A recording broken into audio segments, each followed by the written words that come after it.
Alright viewers, it's going to be the start of a new shift in Stratford, Texas, the pilot. I'm going to start by going over to the fuel island and getting some fuel first, because the price here is definitely a lot better than anywhere else along my route. We're continuing on route to Tolleson, Arizona. Currently November 6th at 22:49 local.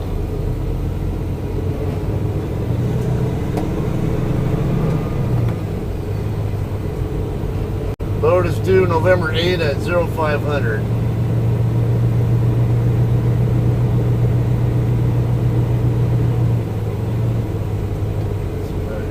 Got a lane open over here next to the other JCT. No, he's closed. Alright, I guess I'll just pick a lane. Now, I usually intentionally don't park behind the LTL drivers. Wiggle wagons can't back into spots, so I just as soon park somewhere else.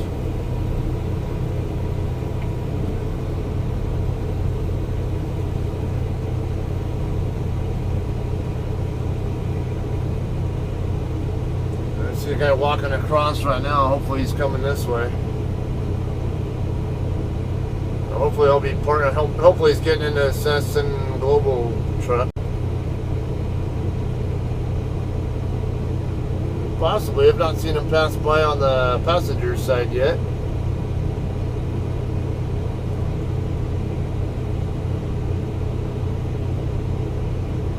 I only got 7:29 coming back and have an hour and 20-ish recap of time already on my 70, so I only have maybe 9 hours to work with, so I have a feeling I'm not going to get any further than Lepton, which is right at the Arizona New Mexico border.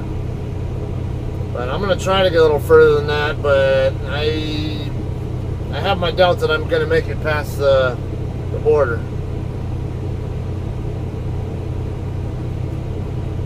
Don't need if I'm going to go ahead and top reefer off.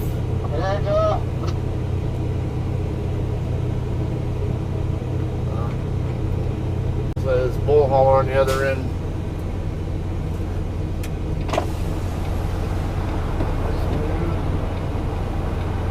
I don't see anybody back here behind me.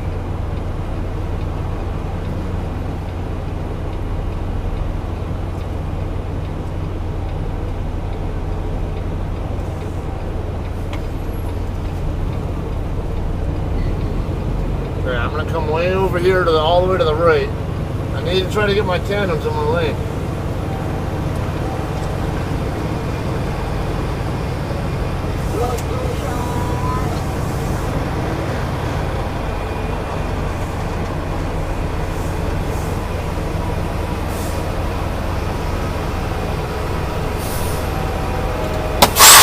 Just as I expected, my trailer is lined up perfectly with my tractor right now.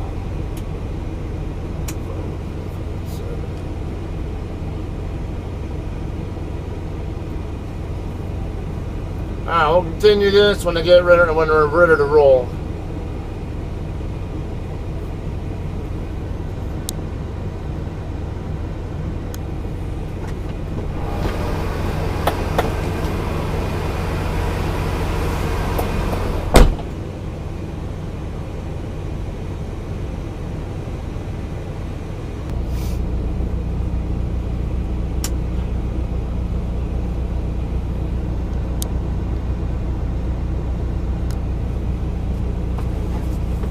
Friends, ready to roll. It's 11:07 p.m. local now, and we're gonna go the same route we did last time I did a video with this. Actually, that video was missing some sections of it, so I never posted it.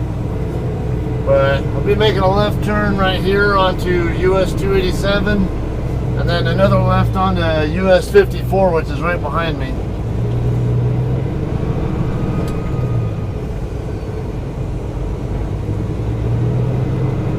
Fuel price here is pretty good. It's a $3.19 cash equivalent level, and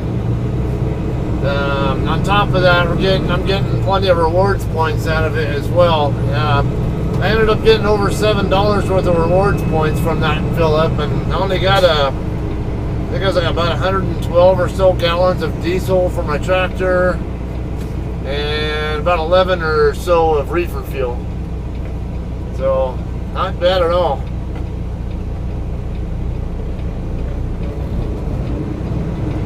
I hope we don't get another train coming through here on this crossing. It's fairly quiet, at least as far as these set of tracks is concerned earlier, but just in the last hour or so, I know there have been at least 3 trains come through here. I have heard a couple, at least a few of the trains going across, basically paralleling Highway 54. At least I thought that's where they were going.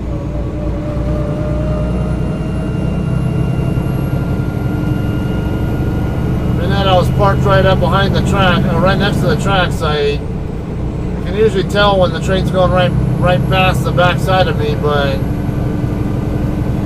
yeah, see, there is another set of tracks over here, and most of the ones I was hearing were the ones to our right.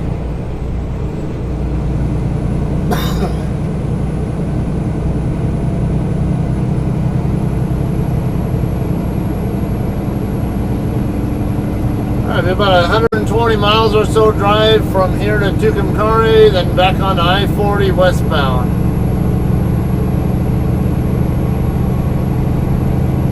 I'll say some of the chit-chat stuff were basically like stuff that at least something I wanted to cover here about this last time I was over here in Stratford when I swapped loads.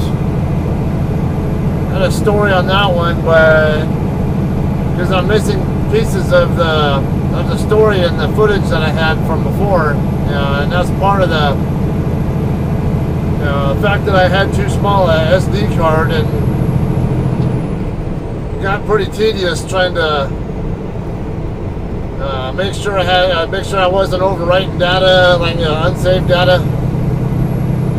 It only saves about 3-minute chunks at a time, and I don't always get the chunks that I want when I do saving. So I need that unsaved data to work with to more reliably be able to get the footage that I want to cover with these posts.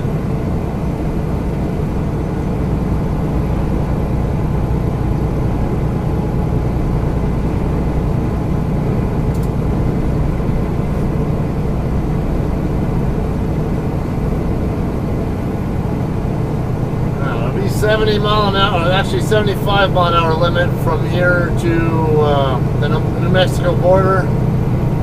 Then it'll drop to 65. We'll have the weigh station again. It's right over by Nara Vista, which is right on the New Mexico side of the Texas border. It'll probably be closed when I go through there, so probably won't see a weigh station that I'll have to worry about until I'm actually for the rest of the shift, because the only other weigh station, there are no weigh stations in between Tucumcari and the Arizona border. There is one over, basically across from the eastbound I-40 weigh station, about 10 miles. Basically, around I think it's the 11-mile marker.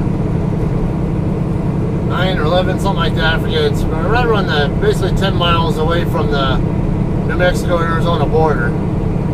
But the one on the westbound side's been closed for quite a while. Really, I'm not even sure it even exists anymore, to be honest with you. So, there's a building there, but I've never seen it open.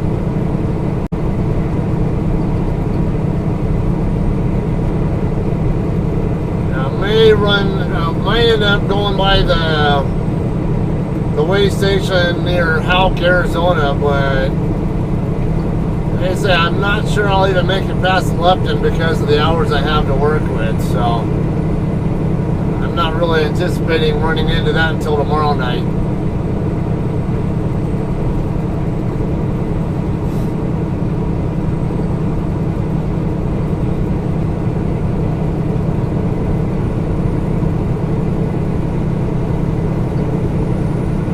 They don't save the storytelling about that swap I did though. When we're getting a little more light, maybe the second half of my shift. It's also a time I don't have a bunch of people wanting to talk and chit chat with me on the phone while I'm driving.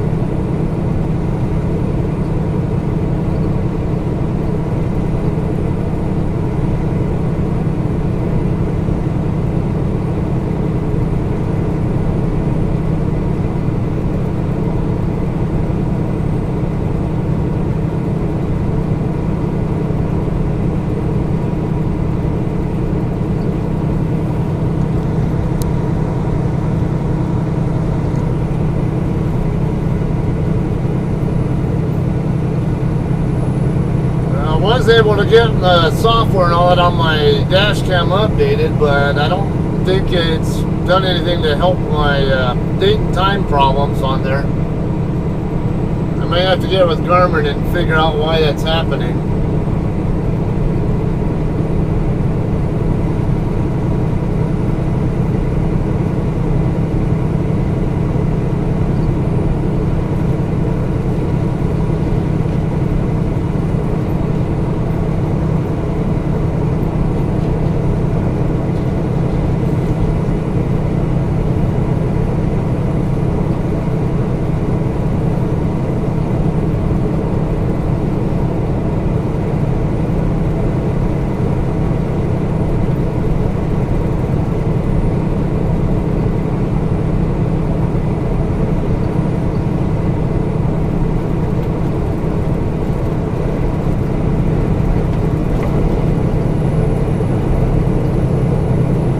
Council at IRLI praised the president's call for an end to birthright citizenship, arguing that the Supreme Court precedent on birthright citizenship has been ignored or misstated for 120 years, referring to the 1898 Supreme Court decision that upheld the constitutional guarantee of citizenship for anyone born on U.S. soil. The rule clearly excludes the children of both illegal aliens and tourists, Wilcox's statement continued, reciting a narrow interpretation of the 14th Amendment that has long been rejected by both liberal and conservative legal scholars. The faulty interpretation of this rule has served as a magnet for large-scale illegal entry into the country and caused great harm to our sovereignty. The Trump administration is right to correct this error. The 14th Amendment of the Constitution. Photo, Nara. More. Among the immigration issues considered by the Supreme Court in the coming year. Data reacted equals 102 greater than prior to Trump's comments on Tuesday. Some immigration law experts had pointed to the American Samoa citizenship case as a sign that birthright citizenship may be among the immigration issues considered by the Supreme Court in the coming year. However, Ware and Jadwa dismissed concerns that Trump's support for such a proposal might make ending birthright citizenship politically viable, citing long-standing bipartisan agreement on the meaning of the 14th Amendment. It's a bedrock principle and one that has served the United States extremely well for over a century, said Jadwa. I don't think there's any real political support for trying to take citizenship away from people who are currently entitled to it. Even the notion of doing that is just so repugnant and divisive that I think it would fail extremely quickly if put to a political test, he added. Praised the president for his willingness to take on this absurd policy of birthright citizenship, promising to introduce legislation along the same lines as the proposed executive order from President at Real Donald Trump. Data reacted equals 106 greater than Republican send. Lindsey Graham, however, suggested that he may be willing to put Trump's proposal to such a test. On Twitter on Tuesday afternoon, Graham praised the president for his willingness to take on this absurd policy of birthright citizenship, promising to introduce legislation along the same lines as the proposed executive order from President at Real Donald Trump. Read more from Yahoo News. Data reacted equals 107 greater than. Read more from Yahoo News. Skullduggery, Scaramucci, I couldn't improve Trump's relations with press because the fish does stink from the head down. Ex-Obama official, U.S. very vulnerable to power grid cyber attack from Russia. Leading for-profit prison and immigration detention medical company sued at least 1,395 times. Over nearly a century, Rose Mollinger saw the best and worst of America. Until Saturday. Who is Gab founder Andrew Torba? Photos mourning the victims of the Pittsburgh synagogue attack. Hey, dude, Article pretty 40 of good 78. pretty good hint at the highways where I just came from. October 31, 2018. Pretty sure you're not wanting to stay in the local area. Wednesday, pointing to a rally into the end of a red October. Parent GSBC rose 1%, or 26.75 points, as of 9:05 a.m. ET. Dow Parent DJI futures rose 0. Anytime you're unsure where to go, if you're staying on the highways, Futures for the Nasdaq Parent IXIC gained 1.5%. if you see a truck coming from another road, pretty good chance that other road is the highway. 12 greater than futures for the S&P 500 Parent GSBC rose 1%. My RV driver looked like they were confused. I bet they were following their GPS, and the GPS was telling them to make that left turn. And they mistook the left turn, the first left turn, for the second one. Futures for the Nasdaq Parent IXIC gained 1.5%, or 102.25 points. The past month has been turbulent for equity trading, with the S&P 500 ending nearly 3/4 of its sessions lower. Out of each 45 miles. That October's sell-off has been overblown, given that key indicators are still pointing to a strong underlying economy. The sell-off appears to have overshot the fundamentals, David Costin, an analyst with Goldman Sachs, wrote in a note earlier this week. The recent sell-off has priced too sharp a near-term growth slowdown. Yep, We I agree expect with that. continued economic and earnings growth will support a rebound in the S&P 500. Stocks GM, Yum Brands post strong results. Data reacted equals 15, greater than stocks GM, Yum Brands post strong results.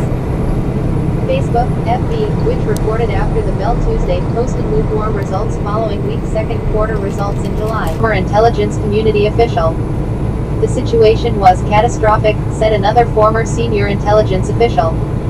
Data reacted equals 23, greater than, when this was going on, it was all that mattered, said one former intelligence community official. The situation was catastrophic, said another former senior intelligence official.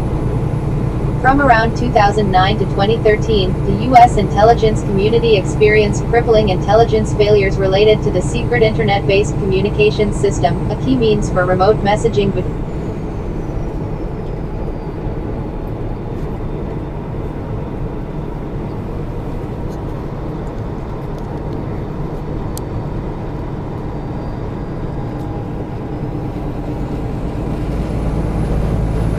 Guys, this is one of those situations where you can be a little more helpful to fellow drivers on 2-lane roads. I'm about 10 miles away from Tucumcari still. I've been following this guy for a little over 20 miles now. I cannot get around him because well, for one, it'll take me too long to build up the speed. Not to mention I can't get.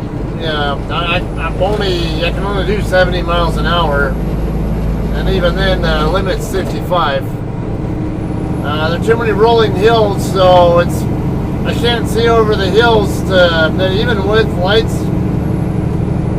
I mean, when I can see with lights, whatever, it's difficult to determine just how safe it is to actually try to pass this guy. I don't mind, I wouldn't mind staying behind him at 65. That's the speed limit, and I believe he's capable of it. I've seen him do 65, but he keeps jumping back and forth between maybe 65 and then down to 60 like we're doing right now. We went through the town. We went through a couple of towns already, both through Narvisa and through Logan. I think I was still gaining on him when I went to Narvisa, but I caught up to him. And now, you know that I'm just going to be sitting here trying to get around you. Good thing there would have been to just pull over the shoulder while going through the town there, just long enough for me to get by. and then get right back on the road. And nobody likes getting held up. On the other hand, 30 miles, doing about 5 miles an hour less than I want to be doing. That boils down to maybe a 2, maybe 3 minute, anywhere between 1 and 3 minute delay from what I would otherwise take. It's not that big a deal. I mean, if you're pinching on 1 to 3 minutes of time, then you're, like you say, you're probably not trip planning correctly, or maybe not managing your hours effectively either. So I don't have a real reason to be impatient with this guy, but at the same time, I wouldn't mind being able to get around him. We're less than 10 miles away from, I believe, from I-40 now, so I just figured I'll wait until we get to I-40, and then I'll deal with trying to get around him. I'll deal with getting around him once we get to I-40.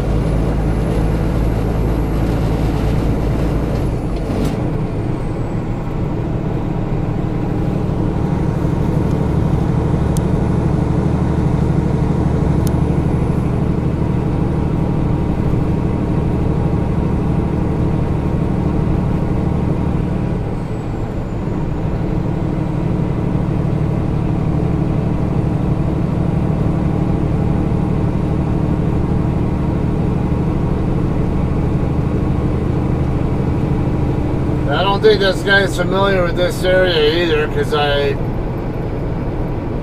was a spot back there where there were 2 lanes available, but one of them was meant for left turning traffic and the other one was for straight through traffic. He went into the lane for left turn traffic even though he was going straight, so that was a pretty good clue to me that he's not familiar with the area. And he keeps slowing down to below the speed limit too.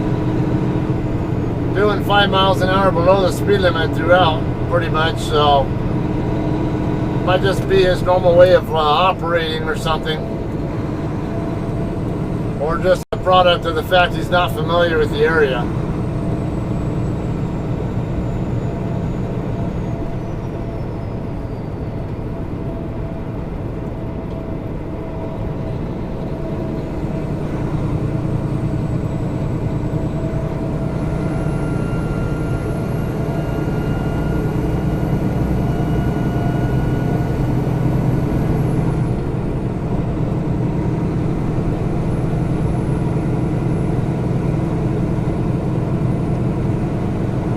That's the other thing though, is if you're not going to do the speed limit, at least let people who do want to do the speed limit get by you.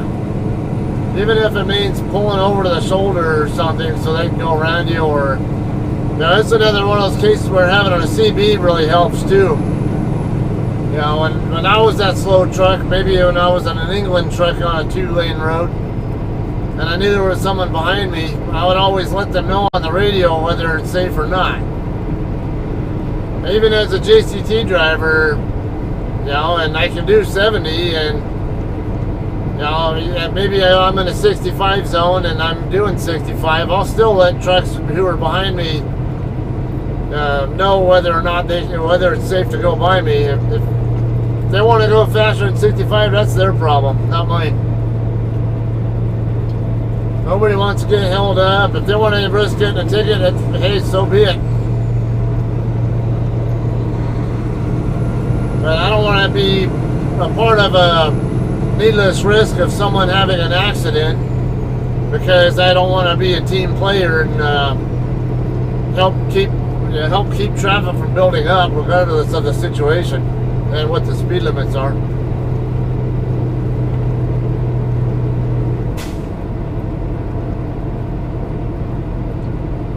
121 miles driven so far. I can see the Loves and Flying J over there to about the 10 o'clock position, just a few miles up the road, so that is going to be right in that 125 range by the time we get on I-40.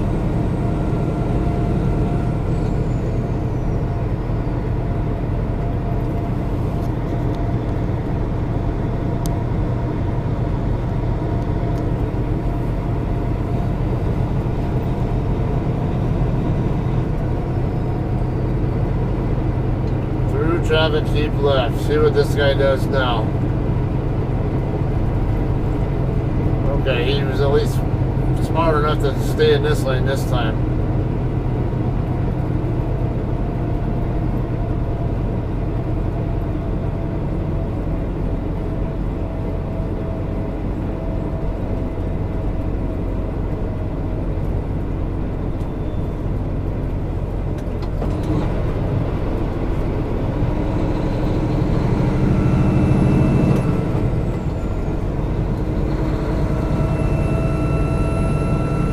This guy can't drive a consistent speed for anything, so that's one of the frustrations I'm having with him.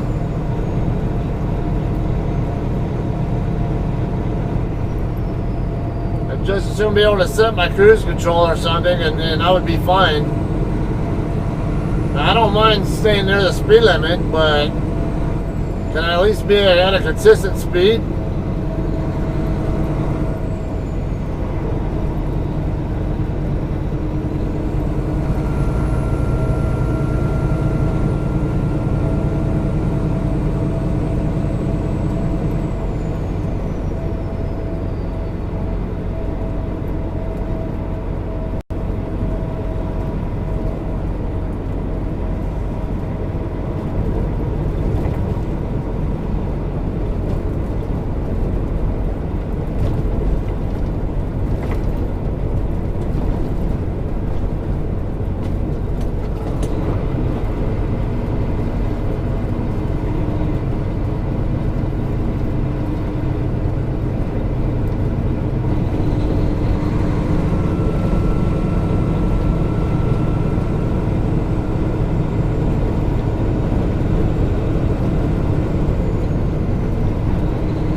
Imagine from this guy's perspective, though, as far as like stopping in Logan, at least to let me go by.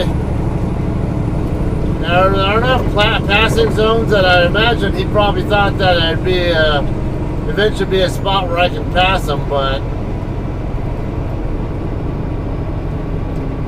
with the small rolling hills here in New Mexico, it's just not a risk that's worth taking as far as I'm concerned.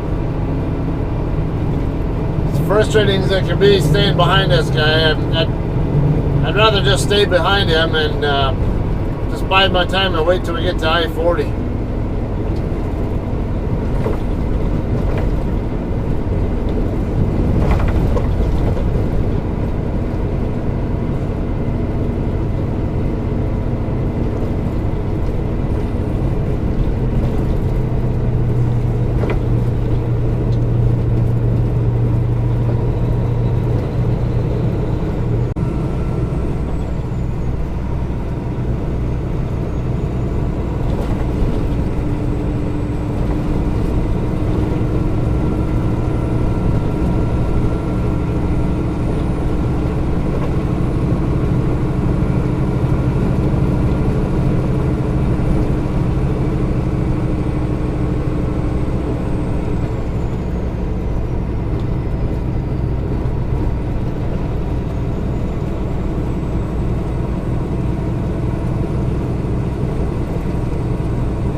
He's definitely driving like either an inexperienced driver or someone who's just not familiar with the area.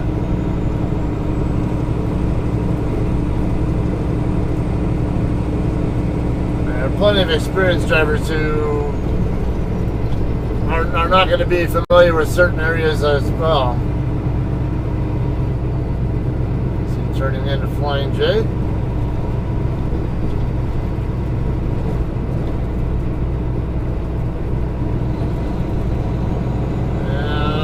It's going to look like he's going to go for I-40 now.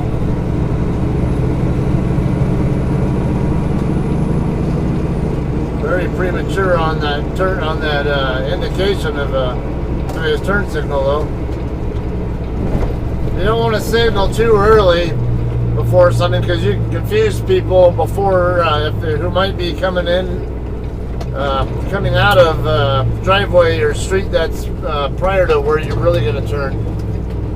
I've seen it happen before where I made that mistake in a four-wheeler once. Where I indicated too early, and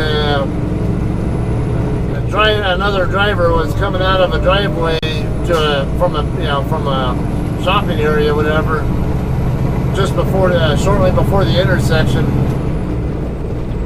and she thought I was going to pull into the driveway that she was coming out of, but in reality I was going up to the intersection. So but then she figured it out, thankfully, before she actually pulled out. That was a lesson for me too, to be careful not to signal too soon.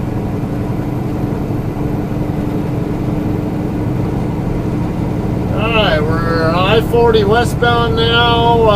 We're at mile marker, should be about 333-ish. I always forget if this exit here is 333 or 34. But I got 534 to go on my clock, which is my 70. That's limiting me. So, or no, actually I think I have some time. Yeah, I should have, that should be my 8-hour clock.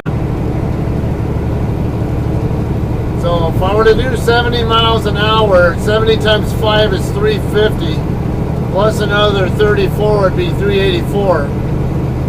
So that would be my maximum range on the clock I have, but there's going to be time I'm going to spend at less than 70 miles an hour. Plenty of hills here in New Mexico, and there are also a couple areas where the limit's 65, so it'll slow me down slightly as well.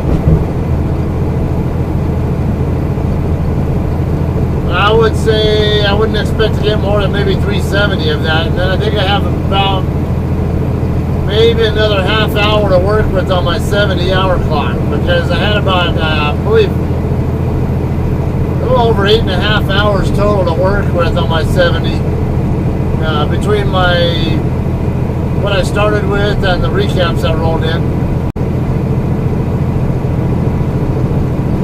So considering that, let's say about 400 more miles I can get on my shift.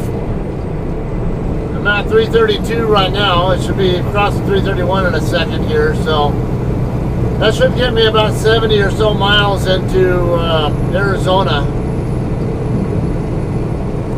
Should probably put me just short, or right on the edge of being able to reach Holbrook. Should definitely be able to reach Lupton, no problem, but may have a little more limited on the options, and once I'm actually in Arizona. There are a couple spots that I can stop at there, though. So there's a pretty good chance I will keep pushing further in. Now, since I'm freshly showered and all that kind of stuff, it's not really going to matter to me where I stop. So, let's see.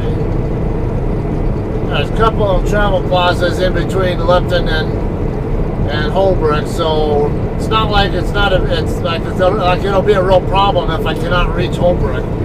But the closer I can get, the better, because then it gives me an opportunity to start my shift that we'll be making a delivery with from closer in.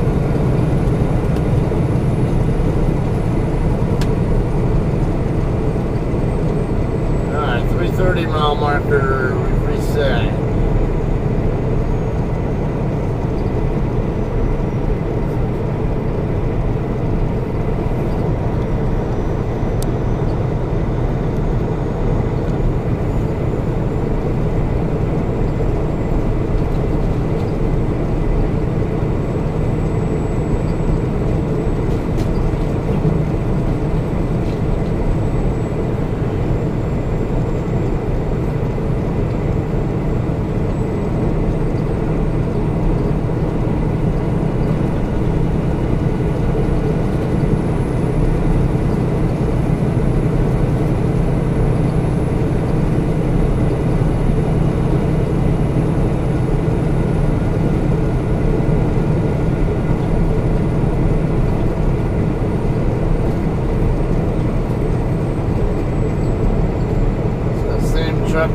slowing me down on 54. Starting to pass me again, I think.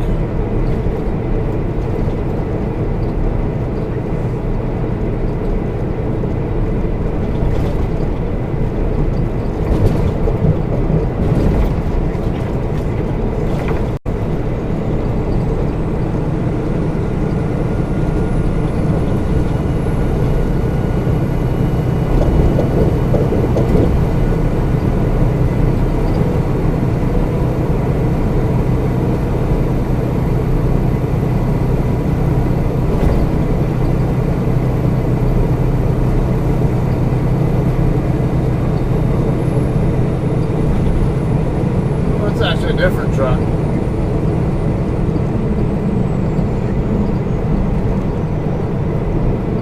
Okay, it's one of those cases I'm not going to sit on him. There's nobody at all behind him, so I'm going to let him take all the time he wants to get in front of me. He might even decide to stay in his lane because the other truck, but I mean, at least the truck that's in front of me.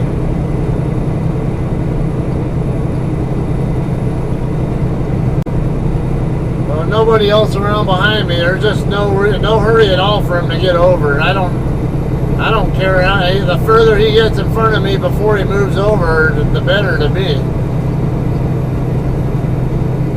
So I don't have any real motive at all to indicate to him that it's safe to come over.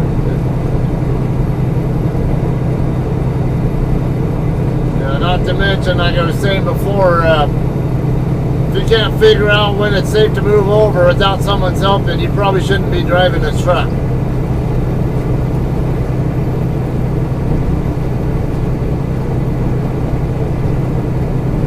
It's either that or you need to go back to training.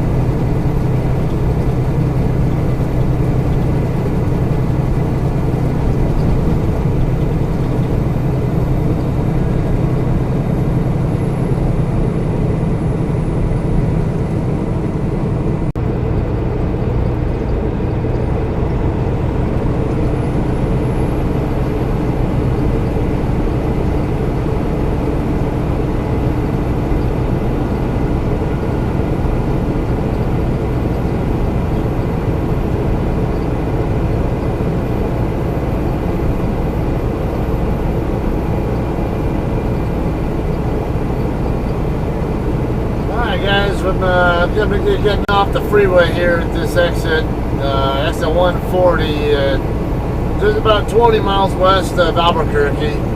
I still got 242 left on my clock, but I've already driven, let's see, 320 miles so far, and I got plenty of time to work with, so, and not to mention I'm getting some early to mid fatigue symptoms, so I'm just going to go ahead and get it off the road, take a break here, and we got plenty of time to work with, so no need to rush and no need to take needless risks.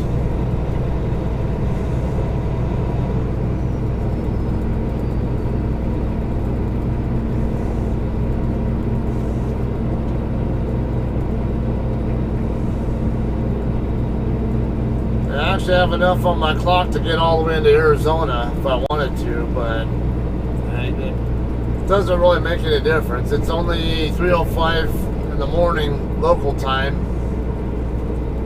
and either way I'm going to have to wait till midnight Central Time or 11 p.m. local for my recaps to roll in before I can really drive again tonight. Or my next shift.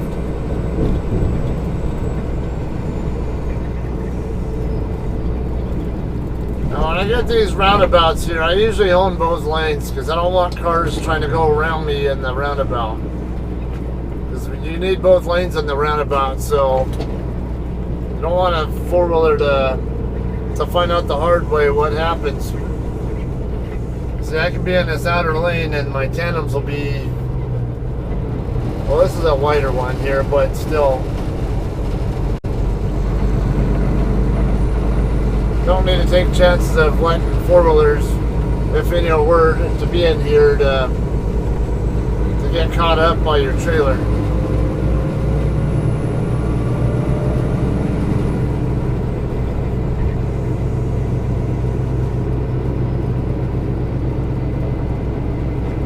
I usually prefer to be out on the road until at least 4 in the morning, because that's when start to get more of the, at least a couple of the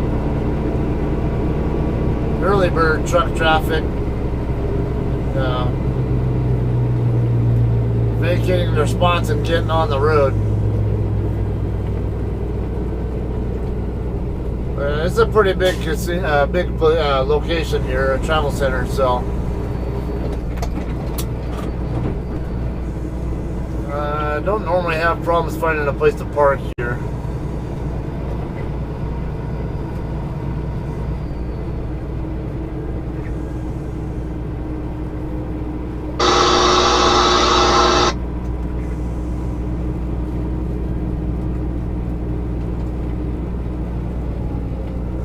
Looks like there should be one right there next to that skateboard, but I might go over to the back area. It's a pretty tight lane over there, not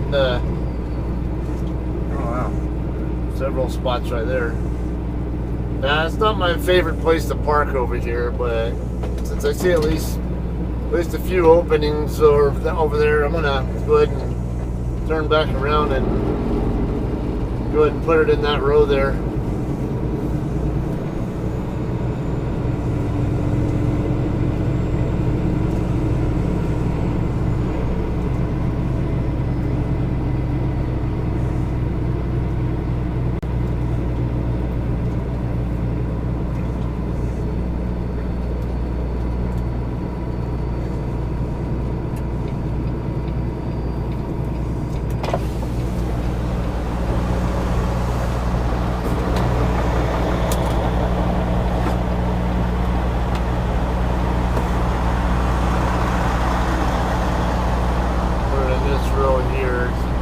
Tight, so I'm gonna go 1.5 spots back.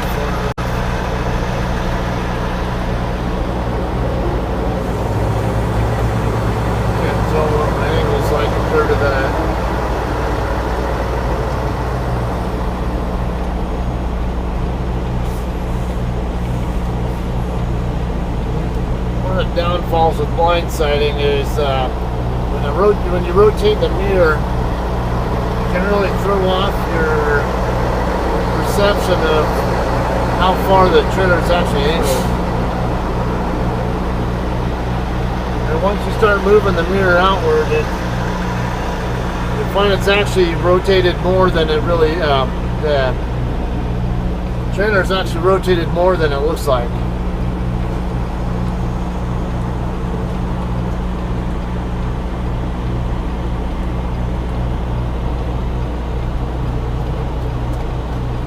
Worked out well, right inside the spot.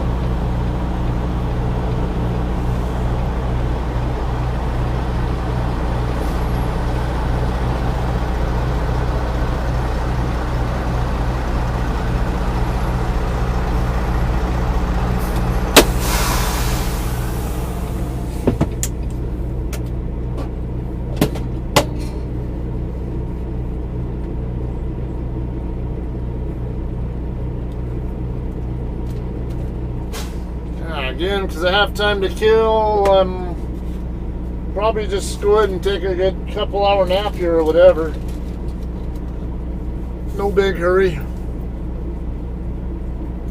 So, we'll continue this journey again in a few hours. Hopefully you start getting a little more, let's see, should be at least about 5:30 or so, maybe even 6 by the time I roll again.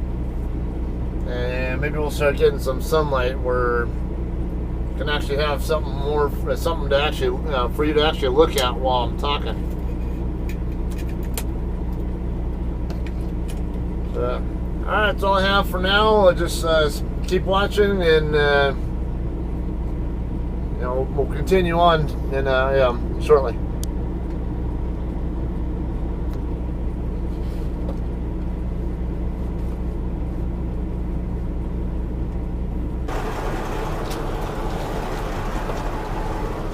There's actually a mirror, faggot.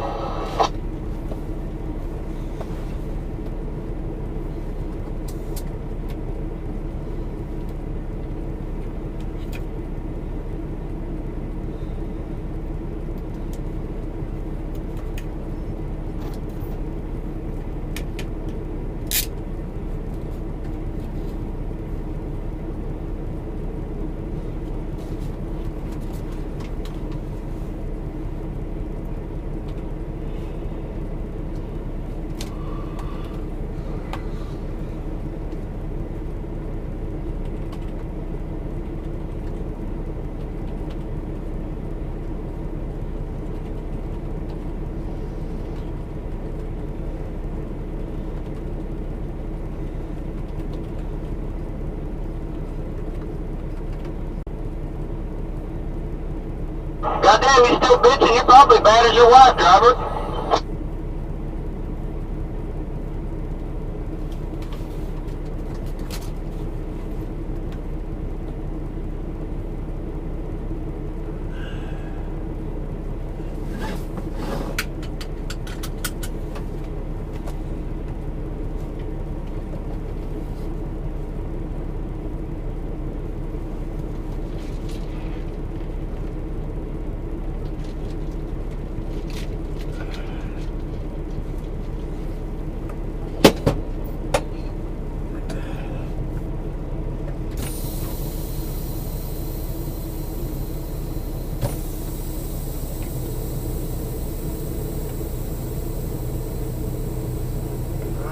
Friends, we're ready to roll. 7:15 a.m. local,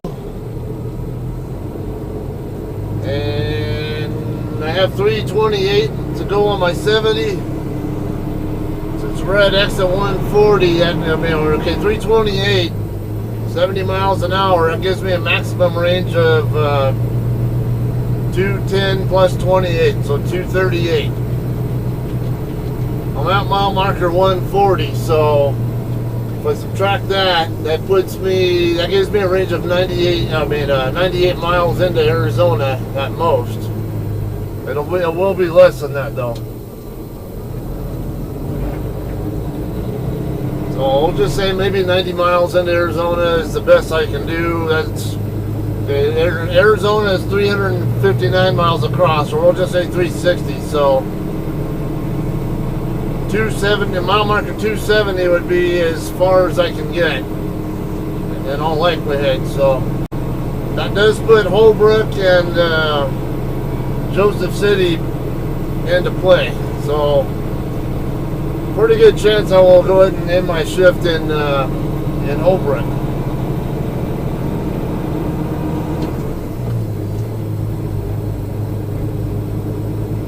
With Holbrook, it's, we'll still have about let's see, Holbrook's around 285, I think 283 or 285, whatever it is, mile marker, which put me about 85 or so, a little over 80, about 85 or so miles from I-17 in Flagstaff. And it's 130, 140 more beyond that from Flagstaff to the receiver. So that would give me a distance of about 220 something, or 210, 220, whatever it is, tomorrow's shift.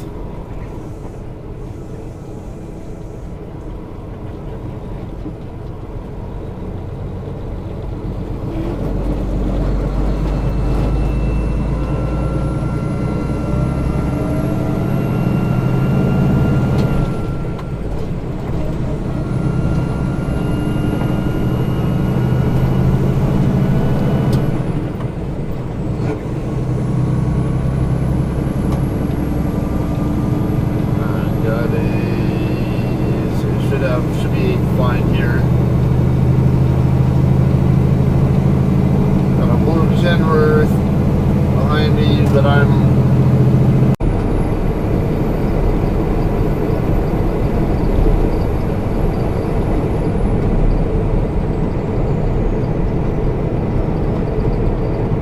Yeah, here, 3712. Black Freightliner.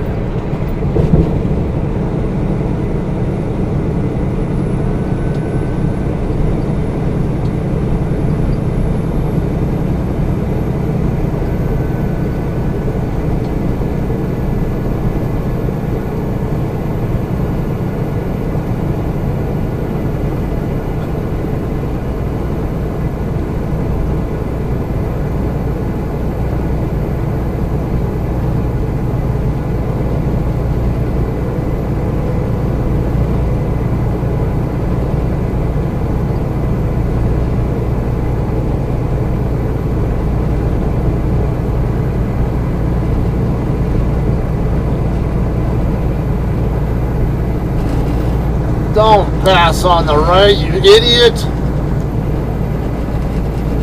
You moron! Give the truck a chance to get over. He's trying to get the right distance in front of me before he moves over. That's the kind of crap that four-wheelers gotta stop doing, okay? That's how accidents happen.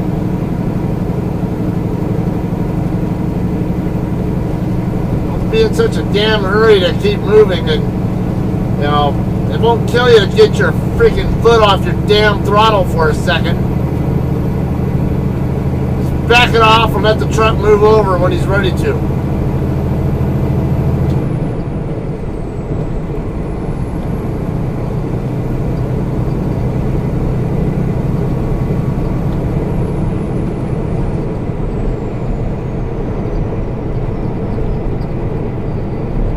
Which in this case was a rally at Market Close, in the absence of certainty in the early hours of congressional race results. S&P 500 futures. More. 8:21 p.m. ET, Donna Shalala wins Florida's 27th district, earning Democrats their second pickup. Donna Shalala won the race to replace retiring Republican Ileana Ros-Lehtinen for Florida's 27th congressional district, beating Republican Maria Elvira Salazar, according to AP. Though Shalala was expected to come out ahead since the district voted largely for Hillary Clinton, the win represented another much-needed pickup for Democrats clawing for the majority. It's a stupid idea and trying to the upset is yet another hint of the materialization of a blue wave scenario, with Democrats flipping the House. This was the consensus expectation among investors going into the midterm elections. Not like I'm not doing the speed limit already. Would likely be a net negative for equity market sentiment, Barclays analyst Arup Chatterjee wrote in a note.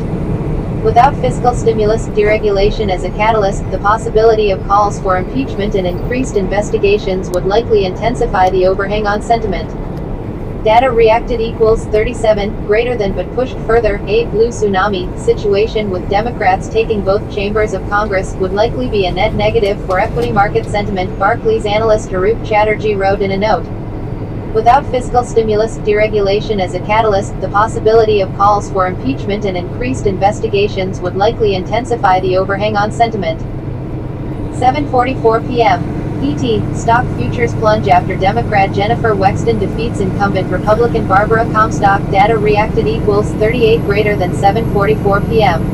ET, stock futures plunge after Democrat Jennifer Wexton defeats incumbent Republican Barbara Comstock. The speed limit dropped to 55 and I not know it or something? The last speed limit sign I saw said 65. Jennifer Wexton defeating incumbent Republican Barbara Comstock for Virginia's 10th congressional district, according to a call from NBC and CNN. S&P 500 futures went from around 2,757 down to 2,745 in a matter of minutes after. In case you're wondering what this is that you're listening to, it's my, I have a voice reader app. It's called Add Voice Aloud. Add Voice Aloud reader actually, I use an Android phone, Note 8, and this app here, I can just any kind of text, doesn't matter if it's a text message, a news article on a web page itself, regular web page, whatever, or other resources.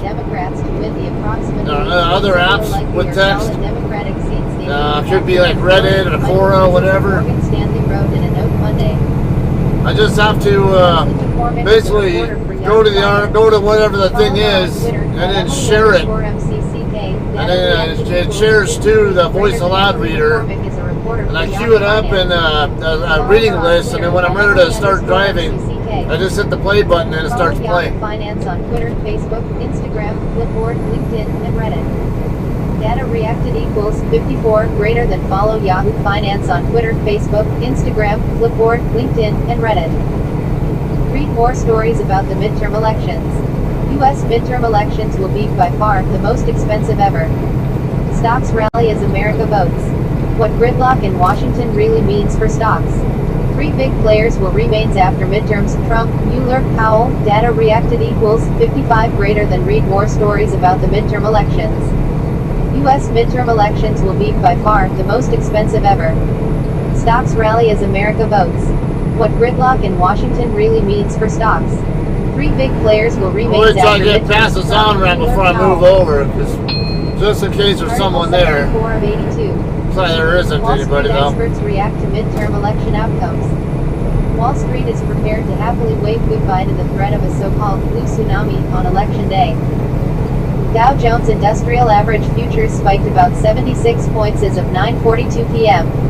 ET is the prospect of Democrats winning both the Senate and House of Representatives, faded with results coming in hot and heavy. Instead, early signs point to the Republicans holding onto their majority in the Senate while the Democrats gain control of the House, as many on the street anticipated. Data reacted equals 16 greater than Dow Jones Industrial Average futures spiked about 76 points as of 9:42 p.m. ET is the prospect of Democrats winning both the Senate and House of Representatives, faded with results coming in hot and heavy. Instead, early signs point to the Republicans holding onto their majority in the Senate while the Democrats gain control of the House, as many on the street anticipated. Yahoo Finance checked in with several Wall Street pros Tuesday night to get their thoughts on what a divided government would mean for investors. Another JCT coming the other way. 3541. Forecaster with more than 20 years experience. Current role: Chief Market Strategist at SunTrust. Markets are taking it what could be a divided government positive, Lerner says. Some were concerned about Democrats taking both chambers of Congress. It would have likely been negative for the market. Lerner thinks that investors will quickly move beyond the midterm election between the 2 parties. Data reacted equals 30 greater than, uncertainty increases and there is a likelihood that things just won't get done, Stovall says. It removes Trump tax reform Part 2 and elevates the discord between the 2 parties. Stovall says the auto and energy sectors could feel some pressure with the Democrats taking the House on the threat of greater regulation. Data reacted equals 31 greater than Stovall says the auto and energy sectors could feel some pressure with the Democrats taking the House. Hey, I can accelerate now, but I'm going to back out of it because I got 2 trucks trying to pass me. I'm going to let these guys go first, and then I'll speed up. He does point out that according to historical Give them a chance to finish their passing maneuvers. Recession in their first term. More investigations, Scott Clements. Street cred, more than 28 years of financial markets experience. Current role: Chief Investment Strategist, Brown Brothers Harriman. Clements says he didn't make changes to client portfolios, which tend to be longer term, ahead of the elections. He doesn't plan on making any changes in the aftermath either. Biggest contribution to corporate America from this administration has been deregulation, which comes under the purview of the president. A divided Congress doesn't threaten that economic tailwind. Data reacted equals 46 greater than, we may see a little rally on Wednesday, Clemens says. The biggest contribution to corporate America from this administration has been deregulation, which comes under the purview of the president.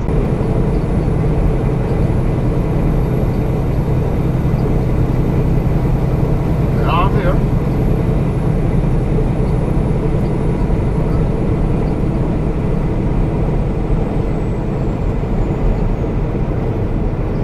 I thought you were making a statement and that was good.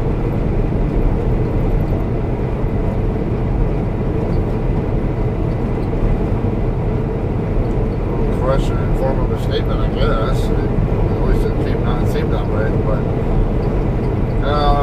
it's not bad.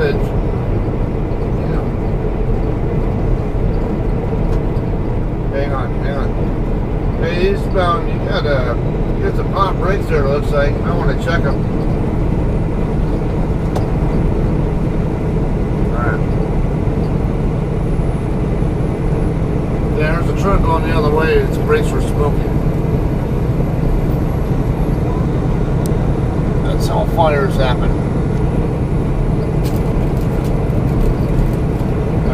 Yeah, it's close enough.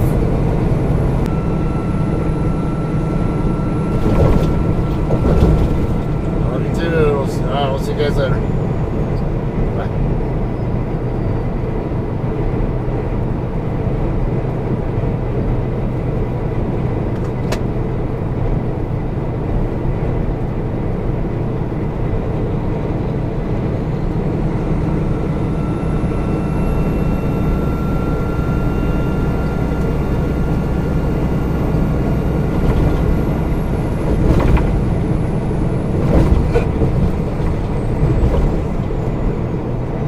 Guys, I'm just about 30 miles from the Arizona border, which also means I'm just east of Gallup.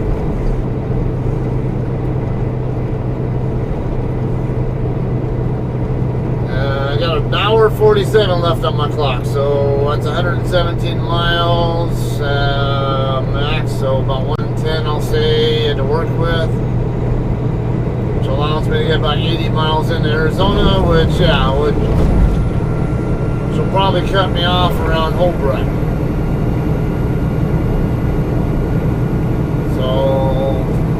So far it's looking more like I will be ending my day in Holbrook today. Now I have daylight and no other distractions to worry about also, except for traffic. I'm going to tell you about the swap I did in Stratford the other day. Since I was trying to post it as a separate post with on that particular load, but it didn't work out. But anyway, this driver, I'll just say I don't want to do any more swaps with him again. Okay, I get over there and I call him up. Find out he's about 4 hours out still. Not a big deal. I do a 10-hour break while I'm there, and when he gets there, he gets there. You know, I was still able to get the load delivered on time, or keep it on schedule, I should say, before I swapped off that one myself. But anyway, I contact him to find out how he's doing, where he's at, and let him know I'm already there. And we get to chit-chatting a bit. Yeah, it was fine. Talked for a good half an hour plus. But now within that half hour, first half hour, whatever, talking, he had made a passing comment about how he had been in the military. I didn't really specify anything about like what branch or anything like that, so it was just something I cataloged while he was talking. And later on,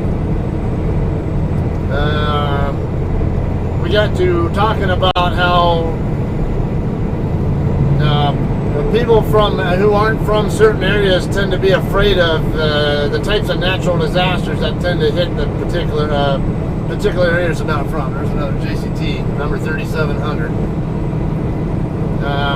But anyway, a good example of this. This guy was from Kansas. Someone from Kansas is used to tornadoes, and they are probably going to know a lot more about tornadoes than somebody like myself who is from California. We get tornadoes in California, but not very often, and they're never more than, I guess, like an F1 level tornado. We've never had anything bigger than, I think, an F1. If there has ever been anything more than an F1, I don't know about it personally, but then they're infrequent. You won't even hear about any of them every single year. More like every few years you might hear something about a particular area of California getting one or something, and that's about as much as we get. But Kansas, though, they don't call it Tornado Alley for nothing. You know, houses there are actually built. A lot of them have have tornado shelters built in with them, you know, that go down into the ground. And I mean, because they're so used to that. And I think a lot of the houses there, if I'm not mistaken, correct me if I'm wrong, but I understand how homes in that area also tend to have lightning rods as well. You know, because whenever with tornadoes, there's always hail and lightning usually included with it. So a lot of the storms that come through, so my understanding is a lot of the homes there have lightning rods to create a good path to ground for lightning bolts, so they don't hit other things like people or whatever else. Okay, so anyway, this guy obviously is going to have more knowledge about, or more familiarity with tornadoes and how to deal with them than someone like myself would. In contrast, someone like myself from Southern California is going to have a lot more experience and knowledge with earthquakes than someone who isn't from California. So, I mean, I've been in quite a few large earthquakes. I've been in a 7.3 that was only 65 miles from my house, a 7.0 that was only 35 miles from me, numerous 6.0 pluses that were all within 100 miles, numerous other 5.0 pluses, whatever. So I mean, I've lost count. I've been in so many damn earthquakes that I could easily feel, at least to some extent or another, and they never bother me. I just see like the strong ones as like an e-ticket ride. Not a big deal. You know, as far as I'm concerned, the only thing I have to worry about in an earthquake most of the time is, first, what can fall down on top of me, and two, if I'm in a home, severed gas lines can cause fires. In fact, the Great Quake of 1906, I think is what it was, in San Francisco. That was a major quake that killed a whole bunch of people, but most of the people in that quake died because of I believe because of the fires that happened after the quake. Because all the severed gas lines and sparks and all that, whatever, caused a lot of fires, and I believe that's what actually killed most people in that one. But anyway, my point here is that earthquakes don't bother me. And a lot of people from California have a similar, or at least who are natives of Californians are going to have a similar thought process. We're not worried about earthquakes, but you talk to about any Californian who's never been to the Midwest, and a lot of them are going to be terrified of tornadoes or hurricanes or whatever, because we don't know anything about them. We don't have experience with them, we don't have education on how they, all the different things about them. So anyway, this guy I swapped with, he says he'd only been to California one time before he became a driver. So okay, it's being from Kansas, I assume that Marines, maybe I'm wrong, but now I know the Marine Corps, they only go to 2 boot camps. One, the western half goes to MCRD San Diego, and the eastern half goes to Parris Island, North Carolina. I would have assumed that the group from Canada, people in Kansas, would probably go to San Diego. So, using that deductive reasoning, I just assumed that he was probably not in the Marine Corps, based on the information he had given. Yeah, so I'd asked him, well, what branch were you in? He's like, well, according to him, people from Kansas actually go to Parris Island, but he wasn't in the Marine Corps anyway. He said he was in the Army. All right, that's cool. So I go, what'd you do? And he said he was a pilot. Okay, well, I know Army has fixed rotary wing aircraft, or basically what you might otherwise refer to as a helicopter. They have different types of helicopters. So I asked him, well, that's nice. What airframe? Now keep in mind, I'm a retired Air Force aircraft mechanic myself. So I know a bit, about military aircraft. Now he replies with, I flew Blackhawks. Oh, okay, H-60s. All right, that's cool. All right, and so I didn't have any reason to doubt anything going on there that he'd said there. It's just it was more like a passing comments I kind of inquired about and got a little more detail on. No big deal.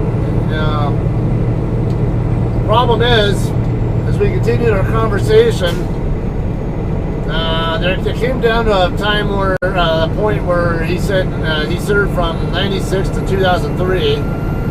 Oh, okay, around the similar time when I got in. I got in 1995. What's this one? It's a Silver Pete. I couldn't tell his truck number though, because the white blends in with the silver too easily. Oh well.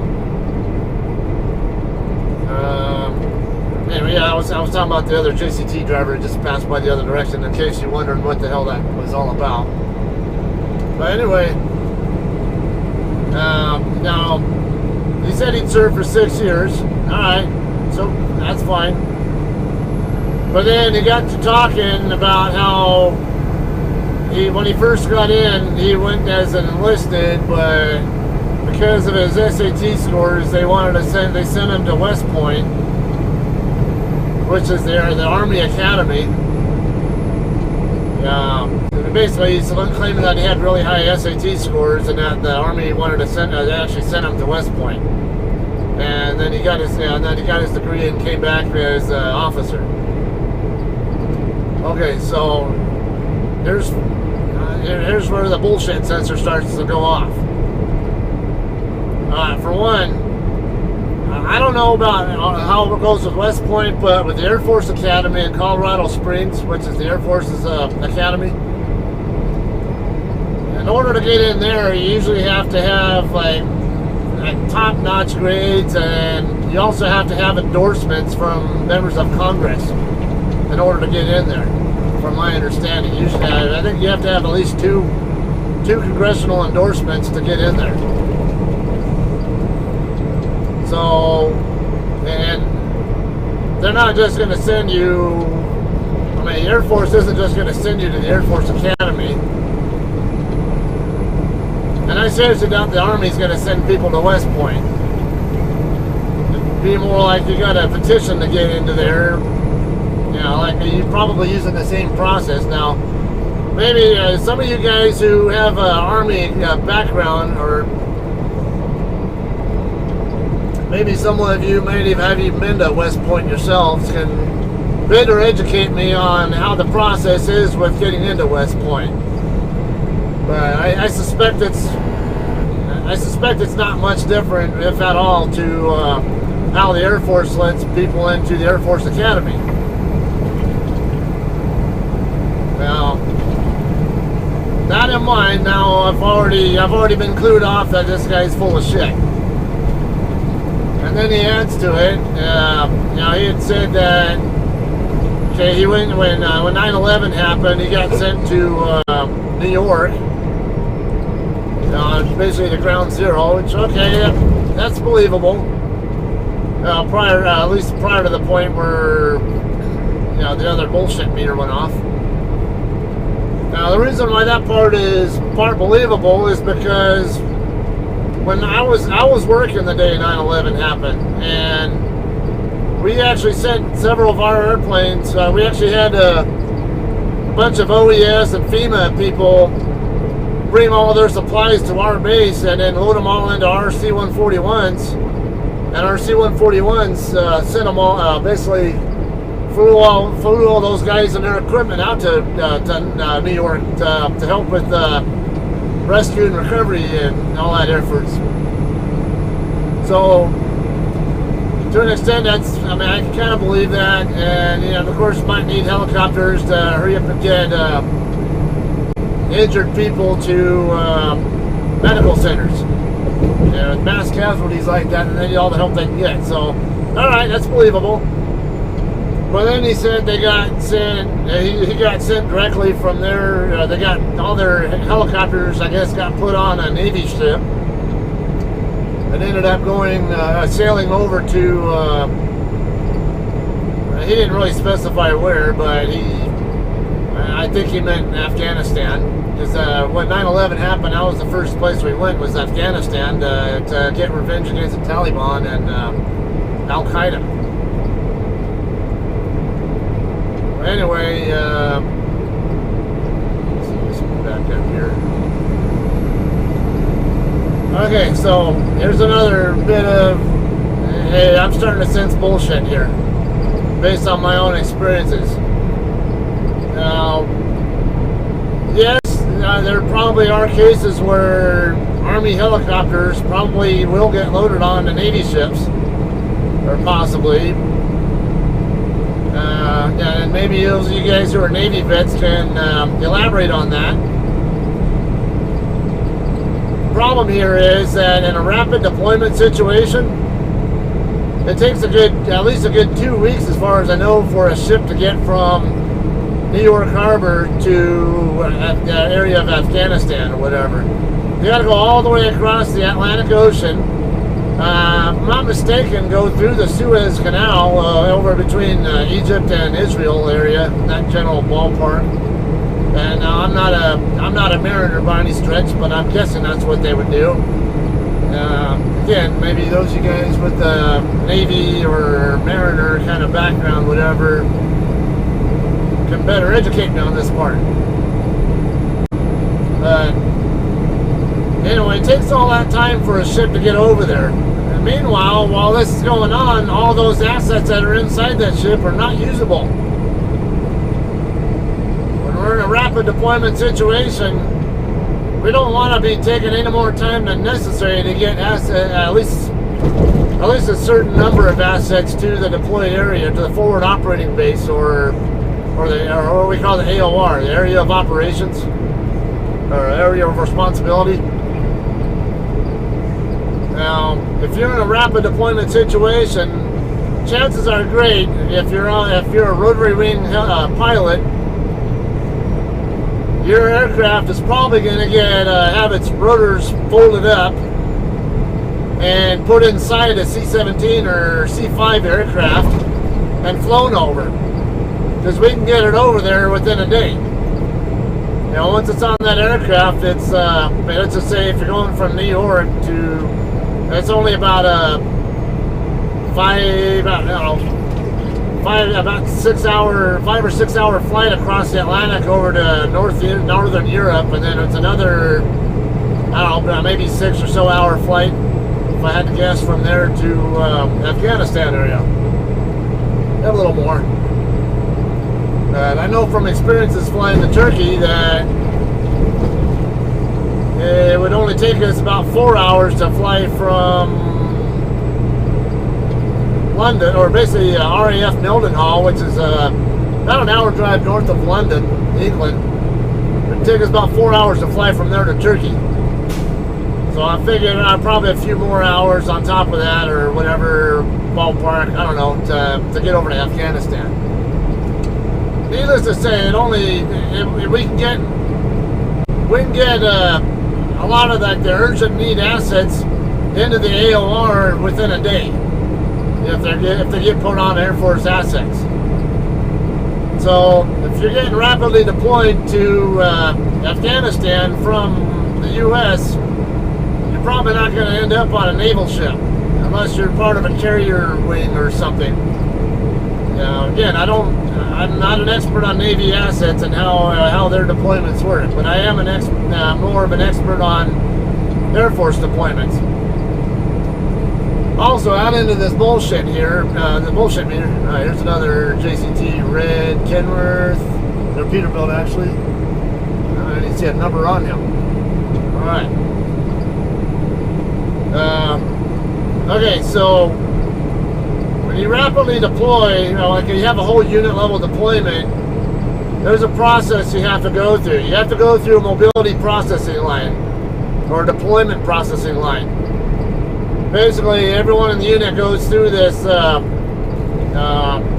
basically goes through a building or whatever, where a bunch of admin types and medical types and all that, Army people might call them pooks, or people other than grunts. The Air Force, we, like those of us who work around aircraft might jokingly call them nonners, basically non-essential personnel. Now I'm not saying they're non-essential myself, but it's kind of one of those, if you're in the military, in either of those branches, you would understand it. Anyway, you know, the admin, medical, whatever, legal types and all that, they have all these stations set up at this deployment processing center, and you have to go through like one by, basically step by step through each of these phases of the, parts of the processing line. And once your unit is broken up into chocks also. So you might have like, let's say like 20 chocks or something. And each chock might go on a different aircraft, or maybe a certain number of chocks go on a particular aircraft or whatever. We're grouped like that. But you don't go anywhere until your whole unit or your chock is actually completely processed through the line, which include which might include may or may not include the air crew flying the aircraft that's taking you over there. It's not necessarily the case though for that. Because when dealing with heavy airlift, they're going from basically what we call inter-theater operations, where they're going from the U.S. CONUS U.S. theater to Afghanistan theater, example. And the pilots who take you there might not necessarily be deploying themselves. They're just taking you there, and then they're going to probably go somewhere else and do some other theater to inter-theater mission from that, from there. But anyway, that's how rapid deployment works. And yes, large aircraft like C-5s, C-17s, and even C-130s, all of which I've worked on at one point or another. I was never assigned to a C-5 unit, but I have been involved with C-5's maintenance, at least temporarily, when I was up in Alaska at Elmendorf Air Force Base, which is up by Anchorage. But I was permanently assigned to a C-130 unit when I first got on my active duty service. And then when I became a traditional reservist, I spent about a year and a half working on a C-141 flightline unit. But I was more than just a weekend warrior. I was always there on basically doing man days a lot of times, as we call, basically working on orders for like a month at a time or whatever. But for like, and so I would constantly be there working with all the full-timers. And then about a year and a half later, I got hired full-time, and I ended up spending about 15 plus years there working as a full-time dual status tech, what you call an air reserve technician. Okay, now keeping all that in mind, now I supported 141s, KC-135s, and C-17s during all that time when I was on the Air Force Reserve site. I've seen plenty of occasions where our one aircraft or another of the type that I worked on did put did actually load or unload helicopters. Now I worked on a special mission C-130, so the 130s I worked on specifically never did load helicopters. Because I worked on EC-130s, which was an airborne command and control aircraft. And there were also another set of EC-130s there that I was involved with to some extent that do basically radio and communications jamming. They'll jam up radio and data communications, whatever, or voice and data, whatever. But anyway, while I was there in Tucson, which is where I was stationed, working on these EC-130s, that wasn't unusual at all for me to see a C-130 come in, like what we call a slick, or a trash hauler type 130. Just a standard C-130. I would see times where they would pull a helicopter out of it. They can only handle smaller helicopters, but they can still load helicopters. Now, C-17s and C-5s, on the other hand, they are bigger, taller, and wider. and they can handle larger helicopters and more of them too. So I don't know how many helicopters specifically each aircraft can handle, but I'd be willing to bet a C-17 can handle at least two Blackhawks at a time, and a C-5 I wouldn't be surprised if it can hold even more than that. But my point is, large Air Force aircraft can definitely carry helicopters, and in a rapid deployment situation, you're more likely to see what you call an initial cadre, or at least the bare minimum of assets needed, assets and personnel needed to get to the AOR as soon as possible and be ready to start doing missions right away. At least to get off the ground. Those are going to be deployed via aircraft, not by ship. And then on top of that, the initial cadre will also might be there to help basically receive all of the main cadre, which very well, if it's an Army helicopter unit, it could possibly be coming over by ship, perhaps. That's a possibility, but my point here is that in a rapid deployment, it's the really important stuff is going to get flown over, not boated over. So, and not to mention the fact that if you're in New York and have to deploy, it's more likely you're going to get sent back to your home station first, complete your orders there, your temporary orders there, go through the mobility processing line at your home station, and then get sent out from your home station to the AOR. So, I mean, it's another one of those where it sounded suspicious to me. It sounded like possible bullshit. I can't say for sure whether it was bullshit or not, but it definitely sounded like it could have been. Knowing my own experiences with deployments. Alright, so he's starting to establish a trend of being a bit of a bullshitter here. In more than one way. Or possibly. So, it gets even better. Now, he said that he had a Purple Heart. Say, okay, it's not unusual for people to, especially in combat units, to get Purple Hearts. And it doesn't take much to get a Purple Heart. You don't see too many Air Force people with Purple Hearts, but they do exist, and regardless of what branch you're in, the only thing it takes to get a Purple Heart is, I mean, let's say if I'm in the Air Force and I can get off the aircraft, I can just step off the aircraft arriving at a deployed location and maybe sprain my ankle or break an ankle or something. I can get a Purple Heart from that. It doesn't take contact with the enemy to get a Purple Heart. And because it's such, the criteria to get a Purple Heart is, let's just say, not that strict. It also means the level of command that is authorized to give the award is not high at all either. In other words, your basic unit. So in my case, Air Force, your squadron commander can give a Purple Heart, if I'm not mistaken.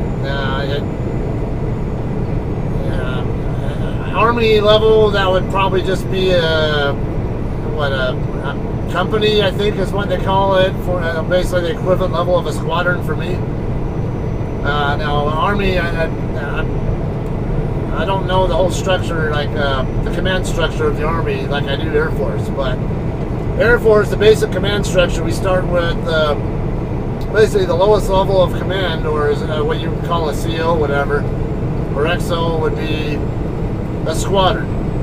So, like I worked in a squadron that specifically worked on C-141s, or I worked on another squadron that did mainly backshot maintenance on both C-141s and KC-135s, or KC-135s and C-17s. And then the C-141 unit I was in before it ended up becoming a C-17 specific unit. So that would be a squadron. We specifically did maintenance on one aircraft or another, or backshot maintenance on all of them or whatever.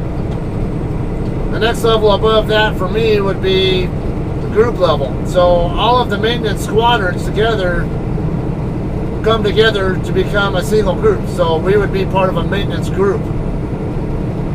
And then above the maintenance group level, we have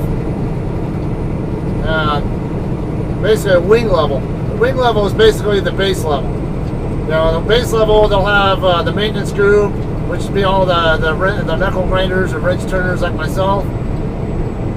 You would have operations, which would be all the pilots and other air crew members who actually fly the aircraft. You would have mission support, which might be, let's see, I think like your admin, more of your admin types and all that, or I think CE people, I forget. No, I think CE group might have their own group, but there's like operation support squad. There are different groups in there that all fall within the wing level or the base level. And then the base itself, the wing level, also falls within, usually within a numbered air force as well, which covers a number of different bases and usually is responsible for certain theaters. So that might be like 4th Air Force or 12th Air Force or something along that line. So that's basically how Air Force command structure would go, working its way up. It goes further than that, of course, but you get my point here. Army has a similar structure, they're just named different ways. I want to say company, and then brigade, and then I don't know. And I don't even know if I'm getting company and brigade levels correct. So, like I said, I'm not an Army vet. But my point here is it doesn't take much. It's not a very high level at all to get awarded a Purple Heart. But according to this guy, he got his Purple Heart directly from the president. And I'm like, why the hell would he get it directly from the president? Now this is really bullshit here. So it gets even better. He says that he not only did he get a Purple Heart, but he also got I think like a Silver Star or whatever, and even a Medal of Honor. And I'm like, yeah, okay, sure. Now, meanwhile, I already know he's full of shit on the Medal of Honor part, but just for the hell of it, I go on Wikipedia. There's a whole list of Medal of Honor recipients. Everybody who's ever gotten a Medal of Honor, living or dead, is in there. So imagine whose name is not going to be found in there. And this guy's. So, and not like I was the least bit surprised to know that either. But anyway, it's just more confirmation that this guy is so full of shit he doesn't even know what he's talking about. And so, like, okay, well, maybe that's what he's trying to claim that he got from the president. But like, do you believe? It's one thing to be a bullshitter like this, but you're gonna bullshit like this to someone who's an actual retired veteran of the military. I'm not interested in this. One way I find it extremely laughable and ludicrous that he would say this kind of stupid crap. But in another way, I found it extremely offensive because this is what we call stolen valor. Now, we don't take, most of us in the military don't take kindly to people pretending to be one of us. Now, most of us don't even like seeing other people dressed in military uniform unless you actually earn the right to wear that uniform. We are just as much critical of people who maybe even if they do have a right to wear the uniform, but might be wearing awards and dicks that they don't have a right to wear. Maybe they legitimately did serve, but maybe they're trying to make it look like they are more well decorated than they really earn the right to be. So those are, we do have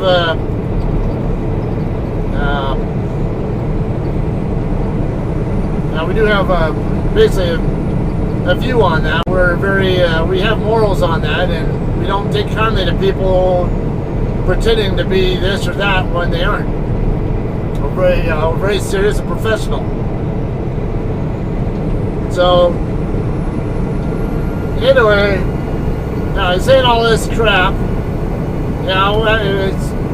Then he got to saying that, so I asked him, well, how the hell did you get a Medal of Honor as a Black Hawk pilot? Just kind of see what kind of crap he says next. And he said, well, I didn't actually get it from being from flying. It was there was like some mission that I volunteered for. That was like some kind of refugee mission of some sort. Like they're trying to protect or rescue refugees or something. And he claimed that he was there to protect the refugees, but then the refugees started, I guess, were actually like enemies disguised as refugees and attacked his unit. And that he basically saved his people and all that. Then he also said he was like the only officer the only living officer who has a Medal of Honor. I'm like, God, this guy is seriously full of it. I cannot believe the crap this guy is telling me. Yeah, and then not to mention the fact I did a full 20 years. I got and I actually earned the right to say I'm a retired veteran, not just a veteran at all. So, not at all happy to hear this crap. But needless to say, I'm gonna make it a point. I'll refuse to ever do a swap with this guy again. I don't want anything to do with that guy. I'm half tempted to let my dispatch know, hey, I'm not doing a swap with this guy because he's stolen valor, and because of all the bullshit he says, I'm not even sure he even served in the Army at all, let alone did anything in the Army. So,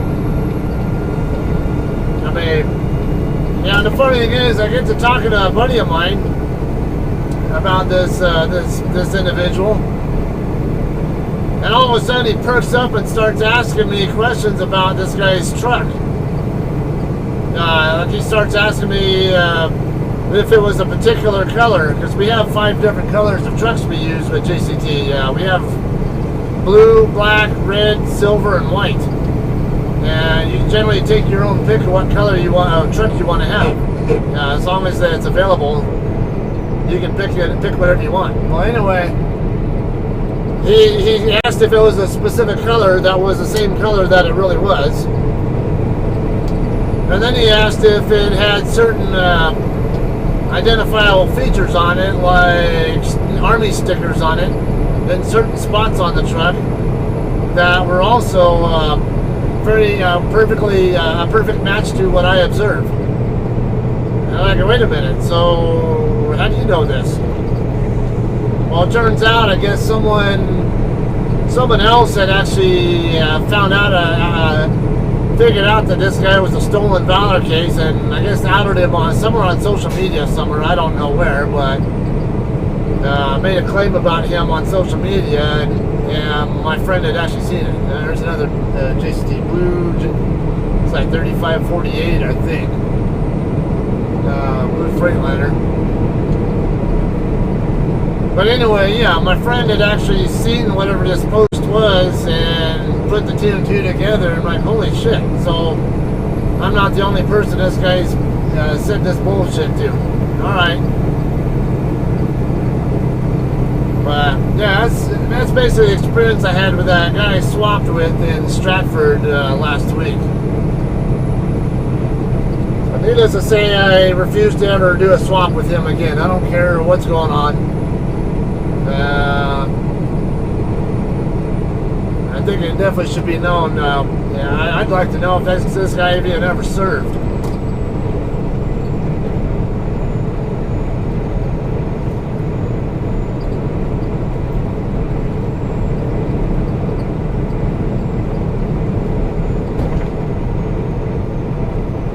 I've got a way station coming up in about 6 miles. When you get to dealing with the same areas a lot, you'll start memorizing, if you're a trucker who's newer, you'll start memorizing what mile markers the way stations are at. So the one here in Arizona, westbound 40, will be around the 340 mile marker, which is about 20 miles into Arizona.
note to you newer drivers again, when you're approaching a way station, these signs up here, there's a smaller sign right here in between the way station 1 mile sign and the bigger lane change period. It says trucks with pre-pass follow end cap signals. It's a white sign with black writing. That's a mandatory instruction. So I don't care what these signs here, these lighted boards here say. And it doesn't matter if it says, okay, they say to bypass, so I'm good. But I got a red on my pre-pass, so I'm gonna follow the pre-pass, just in case.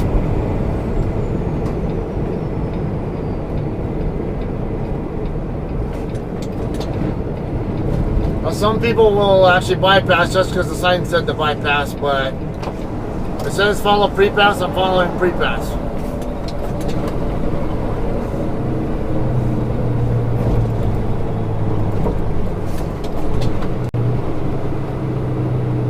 So I'm not going to take my chance of bypassing. I'm just going to come on in, and if I get asked about why I come in, that's, hey, I got red lighted, so, and the sign says follow pre-pass.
When you do go across the scale, let's see where this guy's going.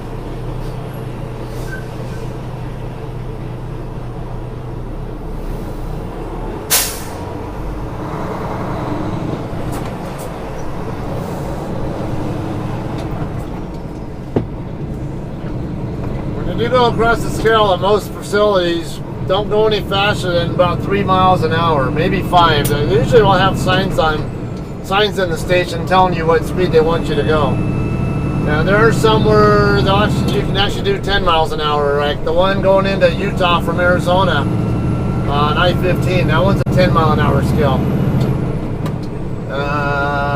Also, when you're getting into California from Nevada on I-15, the Mountain Pass facility there, those are 10 mile an hour scales also.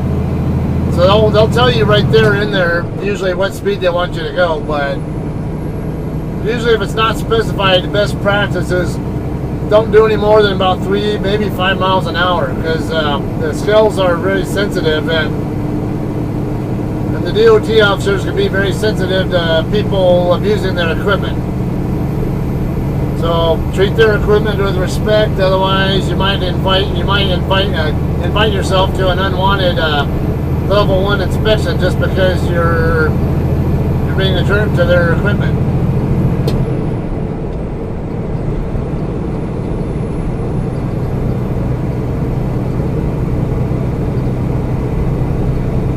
Now if they had gone the other way where I got green lighted on my pre-pass but the sign said to come in, I would have followed my pre-pass and just kept on going, because like I said, the sign there says follow your pre-pass. It does not say to follow the signs.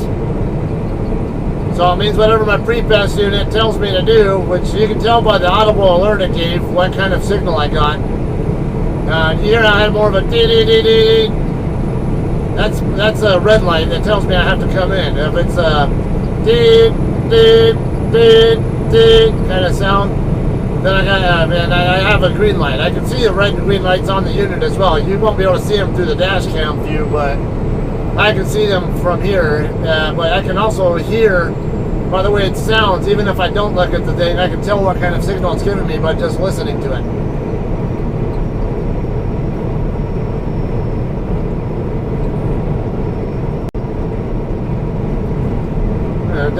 right at an hour left, so 70 miles max.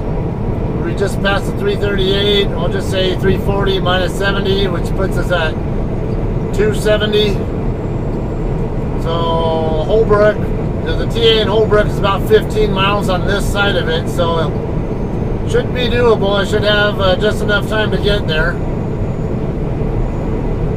As long as nothing delays me in between here and there shouldn't be any reason why I can't make it to the TA in Holbrook.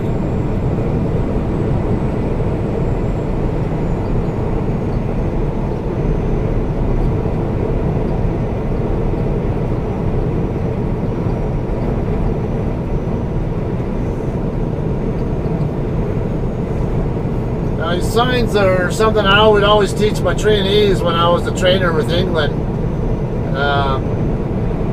Each of these signs on the road, they have they have certain colors for specific reasons.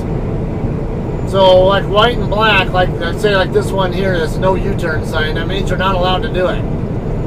If it's white and black and there's no red circle with a slash, it means it's mandatory. You have to follow that instruction. If there's a slash and circle there, of course, it means you're not allowed to do it.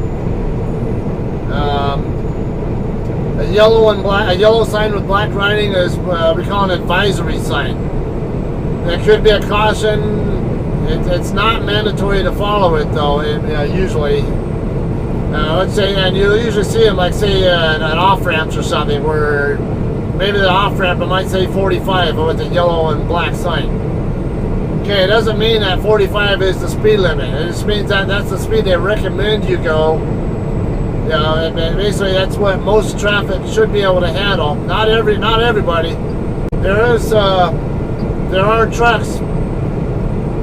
Now, depending on the loads or what kind of trailer even, where or maybe the advisory speed isn't exactly the right speed you should be going. Yeah, there are some cases where you can safely manage a curve with an advisory speed and actually handle the curve at a speed above the advisory speed, depending on what the advisory actually is, what your load is like, and all this kind of stuff. But generally speaking, that's the kind of the ballpark of what most regular traffic should be able to handle. Now, I usually do, in certain, like the slower advisory speeds, let's say the cloverleaf ramps, I tend to do about 5 to 10 miles an hour, usually about 5 miles an hour less than the actual advisory speed. But a lot of the higher speed curves, to be honest with you, I will usually do about 5 miles an hour above. So I don't get the feeling that from handling those turns that I'm putting excessive amounts of G-forces, lateral G-forces on my load. Okay, so and then you got signs like this one here, a green sign with white writing. That's an informational sign. And same with these, same thing is the case on these mile markers or exits. That's just telling you what this is from what this is. And you'll have blue signs with white writing. Those are services signs, or travel services. So it means there's something related to, it could be a gas station or truck stop, whatever. Could be a restaurant, could be a hotel or lodging of some sort. Could be a rest area. Anything that would be of interest to somebody who is traveling across country. And you also have brown and white signs. The brown signs with white writing. Those are usually touristy spots. Basically, identify places that, if you want to stop and check out someplace, that's if you want to engage in like some tourism, whatever, just do some sightseeing or some kind of recreation. Even it could even just be recreation, like maybe a lake that you go water skiing on or something. Those are normally going to be on a brown sign with white writing. So each of these signs is colored for a specific reason. And the more you know about these colors, and the more you recognize all these signs, the more likely you're going to be to most effectively and make use of them. And also, of course, in the case of the white signs with black writing, you'll prevent yourself. You can possibly prevent yourself from getting a ticket.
I got 53, actually now 52 minutes available to drive 45 miles.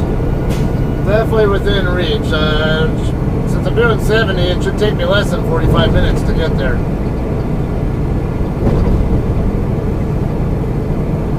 So I should have something right in the neighborhood of 10 minutes left on my clock by the time I get off the freeway.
Good example here of why I say you should never follow anyone too closely.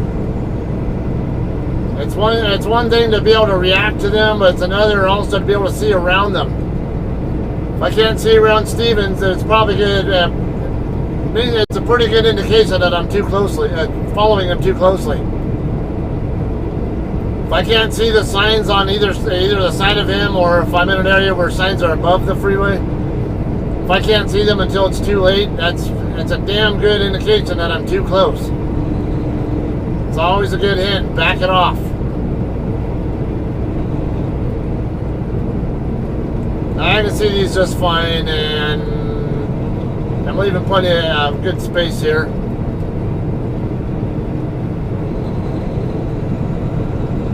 But most people think they have to be like within about 10-20 feet of the person in front of them, especially when it comes to four-wheelers, because they always think that they have to protect the space in front of them from from allowing other people to cut them off. It's a big deal if someone gets in front of you. Just leave that space. You don't have to worry about having a rear-end accident where you end up being the at-fault guy. Or even if you're not at fault, at least don't be involved in an accident you don't need to be involved with.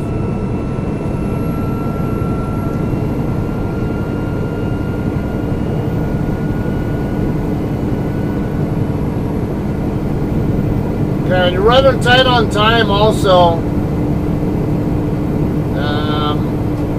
Something else I do, when I'm running tight on, let's say how many miles I have compared to how many minutes I have to do it in, I keep regular tabs on that when I'm in those situations, because I don't want to have a HOS violation that I could otherwise avoid. Now, it might be a certain spot that I want to really get to, but sometimes I don't.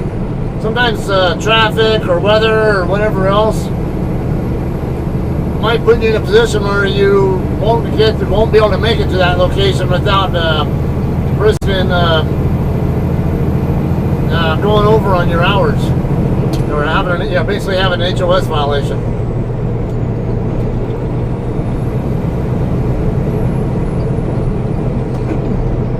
So when I was at the 330 mile marker, that's right at 45 miles out, I had 53, just turned to 52, so it's 7 to 8 minute buffer between my miles and time. So in other words, if I do 60 miles an hour the whole time, then it'll stay 7 to 8 minute difference. Since I should be averaging over 60 though, that means I should be able to gain some time on that. But there are times where I might get slowed down, like I just got slowed down through that lane closure. Anytime you're in a position where you're running tight like that, you might want to pay really close attention to that and not put yourself at a needless risk of a HOS violation.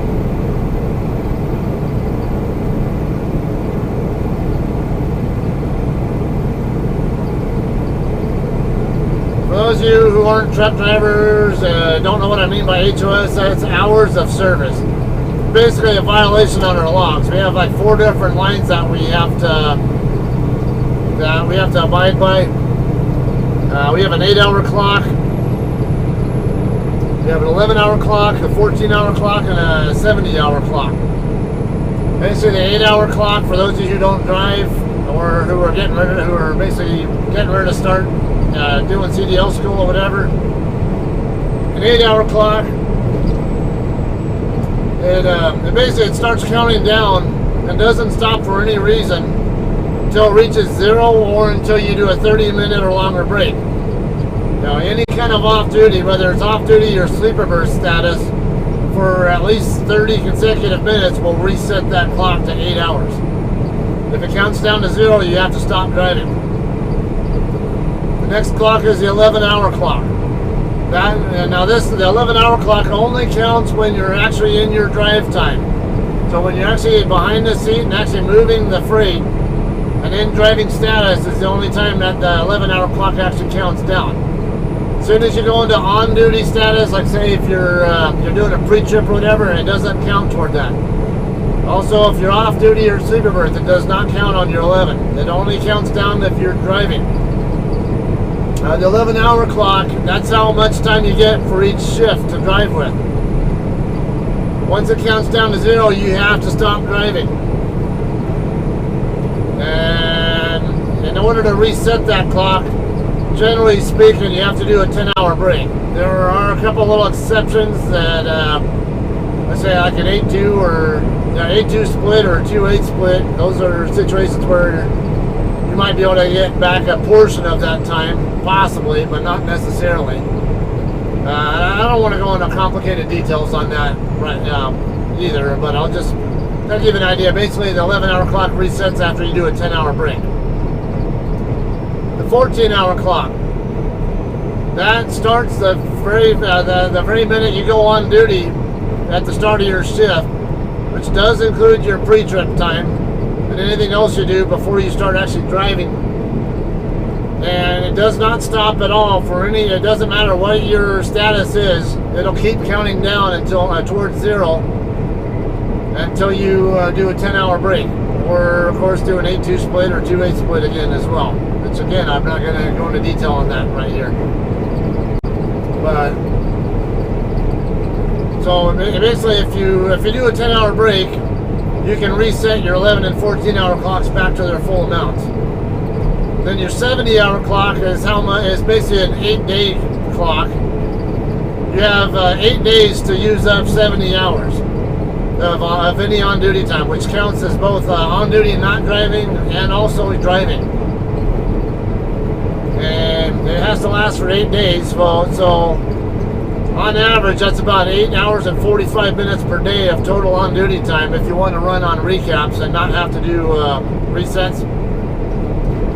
Now, if you want to run a more well-managed clock, and say you have loads that allow you to do so, that's what you want to shoot for. Usually, is drive about 8 hours and then have about 45 minutes or so of on-duty not driving time, roughly, which would be like maybe a 15-minute pre-trip, a 15-minute post-trip, and then 15 minutes for fuel or something.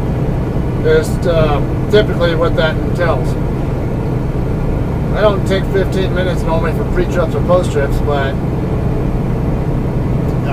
in fact, the FMCSA reg says you only have to do document one inspection per day. So what I do, but most companies are going to want you to do a pre-trip and a post-trip. So then what you can do is break it up too, where you do, let's just say, the pre-trip inspection, I'll really only look at the stuff that might change while the truck is sitting idle, doing nothing in particular. It's basically lights and leaks for the most part. So, what could have leaked out?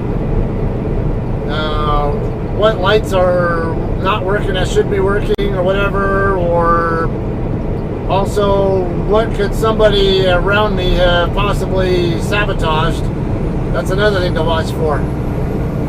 Which always means, to me, visually inspect the fifth wheel to make sure nobody pulled your lever on you, so you don't drop your trailer when you leave. Also check your airlines, make sure they're hooked up correctly and at all, and maybe make sure nobody put a quarter inside your glad hand seals or whatever. The people will do that kind of stuff to you, among other, and even more things if they don't like you or they don't like your company. Maybe you did something wrong to them. So, I always want to pre-trip your equipment. And I don't go above and beyond. I just look at the basic stuff. And then when I'm done with my shift and I'm all done for the day and I'm finished using the equipment, then I'll do the more thorough stuff, like check my brakes for wear, check it for proper adjustment, check all my steering components, all my suspension components, and all the other kind of stuff that is most likely not going to change over the course of a 10-hour break, or but what could have changed while I was driving. So that's basically how I break down my inspections.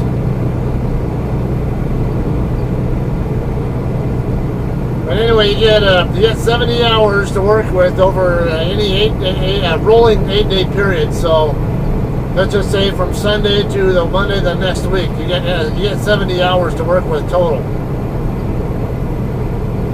And then let's just say the next day comes around, then the rolling 8-day period goes from it's no longer Sunday to the following Monday, and now it's Monday to the following Tuesday, or a week later.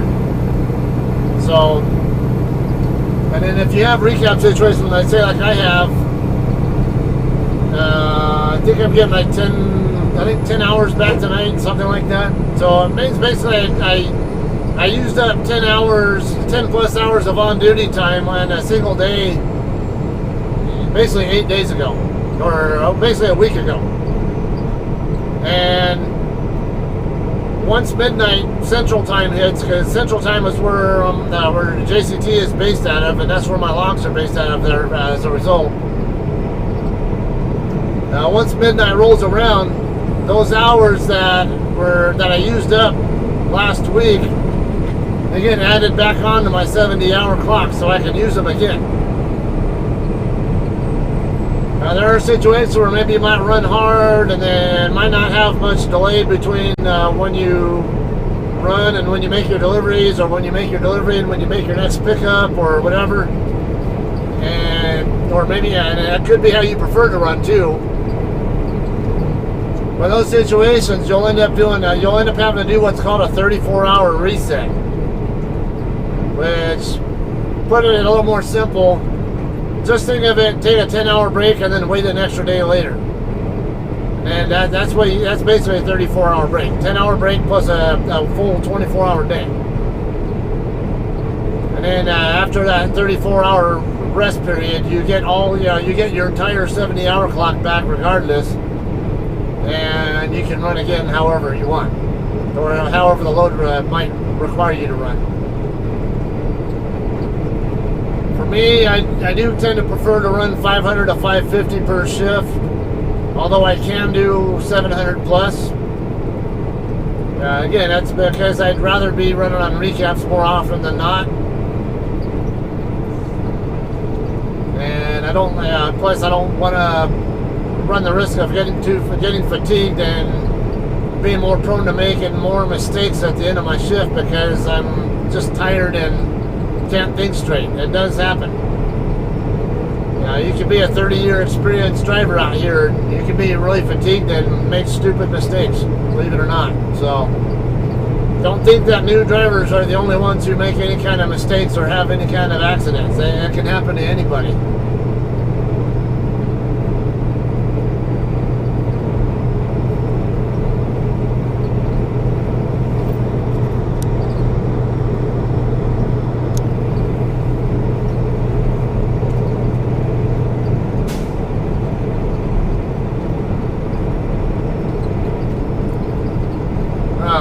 Talking when we pass the 310 marker, that puts me at 25 miles out, now 24 miles out from the TA in Holbrook, and I have 33 minutes on my clock. So now I have about a 9-minute gap between my distance remaining and my minutes remaining. So as you see, I'm actually gaining time because I'm running above 60 miles an hour this whole time. 24 minutes. Now, at 70 miles an hour, you can run 35 miles in a 30-minute period. So you can gain 5 minutes within a 30-minute period. In other words, at 70 miles an hour. I know a lot of companies govern their trucks around 67, 68, it appears. I tend to know like Stevens, CRST, and I think maybe Werner too. I don't know. At least a lot of their trucks seem to be governed at maybe 67, 68, whatever, or quite a few others are governed at 65. Those of you who are at 68 or so, 67, 68, you can probably use that 70 mile an hour math also, but maybe you just might make a slight difference, like maybe, actually it'd be about a minute different. At 68 miles an hour, it'll be 1 minute less that you gain. Or basically you'd run 34 miles in a 30-minute period instead of 35. Or every 15-minute interval you would get a half a minute increase instead of a full minute. So those are some of the ways you can as far as part of implement into your trip planning process. Trip planning doesn't just doesn't just involve knowing where you're going and how to get there. Also, it involves knowing where you're going to end, start and end each shift, where you can actually reach, and then what's the likelihood that you're going to reach a particular place that you want to stop at. Because in all likelihood, you're going to need to take a certain number of 10-hour breaks anyway if you're a solo driver. So whether you take it after doing 500 miles or do it after 600 miles, not necessarily going to be so relevant as long as you can get the load delivered with the same number of 10-hour breaks used.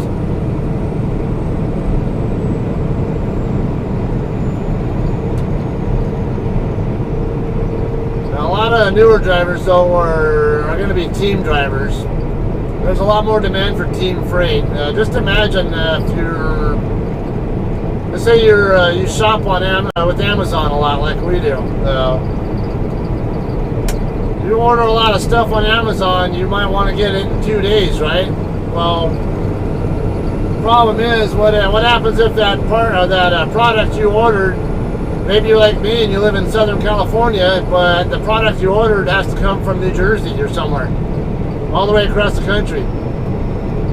There's no way in hell a solo driver is going to get it there in 2 days. In fact, you're not going to get it there really in 2 days, even with a team truck either. It'll probably take a good 3 days or so. But you might notice though, when you order stuff online, you might see one that like says 3 to 5 day delivery, and another one that might say 5 to 7 day delivery. And you might notice that you pay more for the quicker delivery. So the shorter delivery time might be because it's getting flown to you from on maybe like a FedEx or UPS aircraft to a local hub there, and then gets brought over on on one of their delivery vans or something. But if it's coming from cross country, and let's just say it's hey, you want it in 3 to 5 days, you're paying a little more, but not as much as let's say a 2-day delivery. Then it's going to take a lot of times it's going to take a team truck to do that. And and then of course 5 to 7 days a solo driver can cover. So I can go cross country within a 5 to 7 day period. But basically that's the gist of it. There's only one driver to pay versus two when it's a solo load. So so the carrier can charge less for the solo. But so many customers want their product more timely, and they're willing to pay for it in a lot of cases. So in those cases, that you really got to have a team speed truck. That's why trucking companies love having team trucks so much.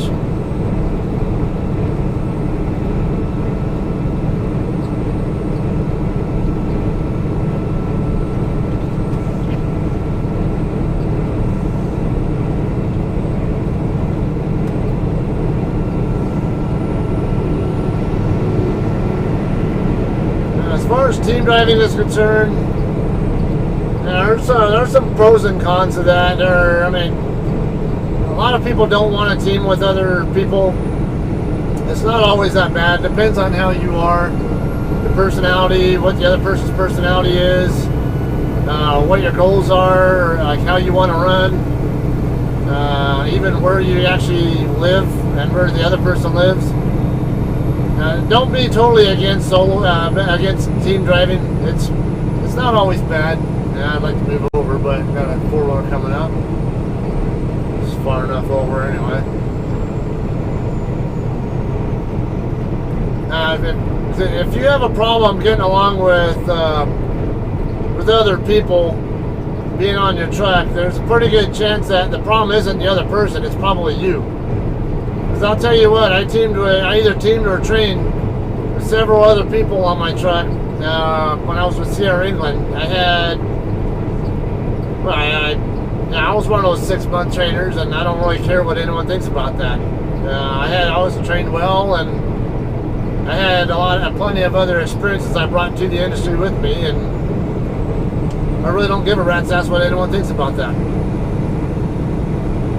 But anyway, I spent a good the first 6 months always in a team environment, whether it was on my trainer's truck, who, by the way, was a very good trainer, and 20 years of experience on him, and he did a very thorough job of training me on top of it, what I had already brought, what skills I'd already brought with me.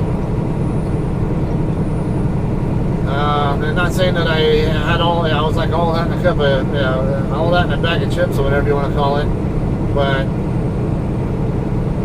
yeah, I was definitely way better than the average CDL trainee, is all I'm saying. And that was mainly because of what my prior experience is, what kind of prior experience I have between Air Force and also just driving in general. But anyway, regardless, the whole 6 months, with the exception of a few cases where maybe they didn't have a co-driver available for me to pick up and team with, most of that time I was a team driver, and honestly, I had an enjoyable time with most of those guys on my truck, who I teamed with. Now, one of those guys I teamed with was also an Air Force veteran. He was also a crew chief. Everybody's basically an aircraft mechanic. He worked on fighter jets while I worked on heavies. So we got along great. I had a good time there. He had kind of similar driving personalities too, I guess. Another guy named Wesley I teamed with in North Carolina. He's from North Carolina, but I had a blast with him. Now, mind you, I'm in my early, I was in my early 40s when I started driving, and a lot of these guys some of these guys are like maybe in their early to mid 20s, but so what? I'm a guy, I'm a kid at heart, and it's like, I gotta enjoy life, and I had a lot of fun with him. We would play a lot of pranks on each other and stuff, and we get along great, and we still talk to each other to this day every so often. Like, I just had a phone conversation with him about a week ago, I think. A week or two ago. We were just talking on the phone with each other, catching up. He doesn't drive anymore by choice, because he has his own aspirations or things that he kind of wanted to be doing. But anyway, I had a lot of fun with him. There's, let's see, another guy named Dustin, or Dusty. He was from the Salt Lake City area, or he was living there, but he's really from Virginia, and he actually lives back in Virginia now. But he's another one I keep in touch with every so often. And actually, I learned some good stuff from Dusty, because he used to have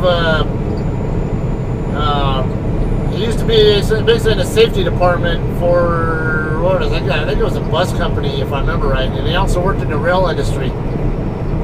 So, but he worked with safety departments for them, if I recall, and he knew a great deal about hours of service regulations. And I even remember back at that time, I thought I had a pretty good grasp on HOS regs from actually reading the regs myself. But no, he actually took me to school on that. I learned some good stuff from him on that. Even though most of the time I found most of my 23288, most of the people I ended up teaming with, I tended to have more experience and much more skills in.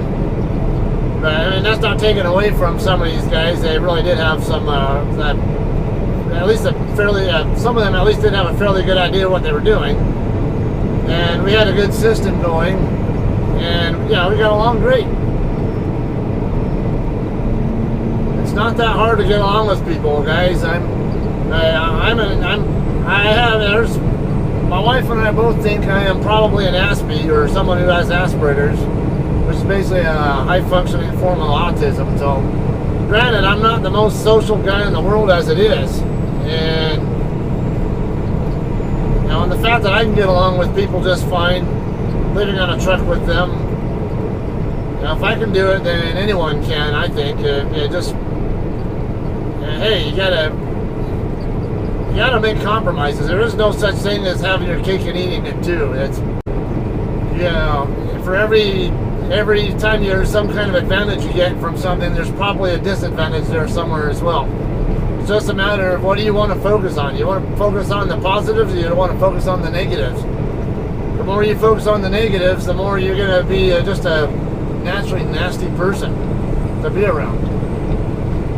So I'd rather focus on the positive and appreciate what things I get out of other people, even though I still do like to have my personal space and not be bothered by people at all.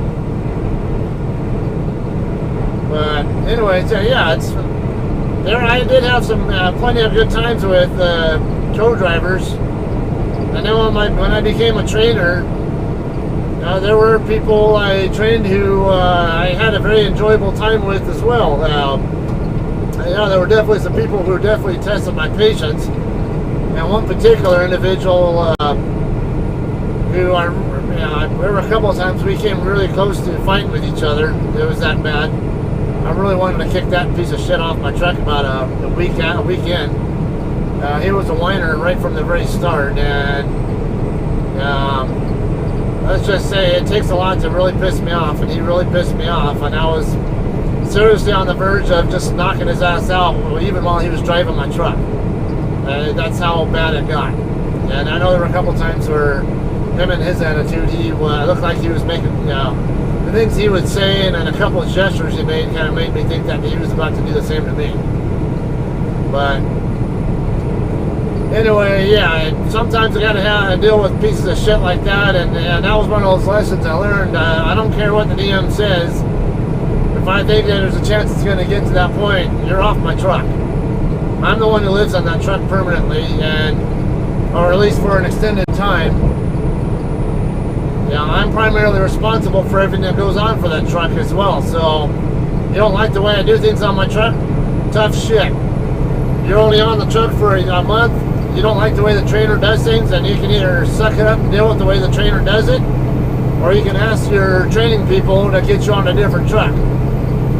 But if you don't like your trainer, that's just too damn bad. That's what matters is, are they going to actually teach you what you need to be taught?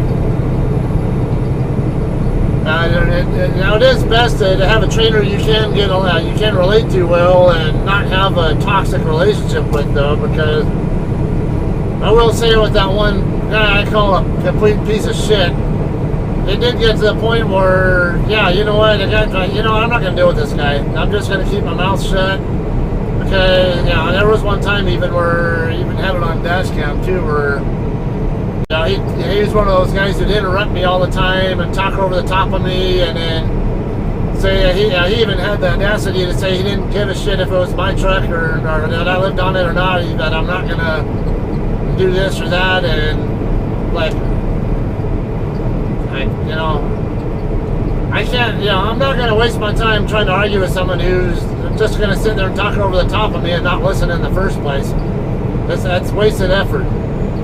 But that was one of those cases where I was just about to get out of my seat and just bash his face in and pull the truck over and beat the living snot out of him and literally throw him out of my truck and get his shit out of there and say, good riddance, whatever. But he was the only one I'd say I really had that big an issue with.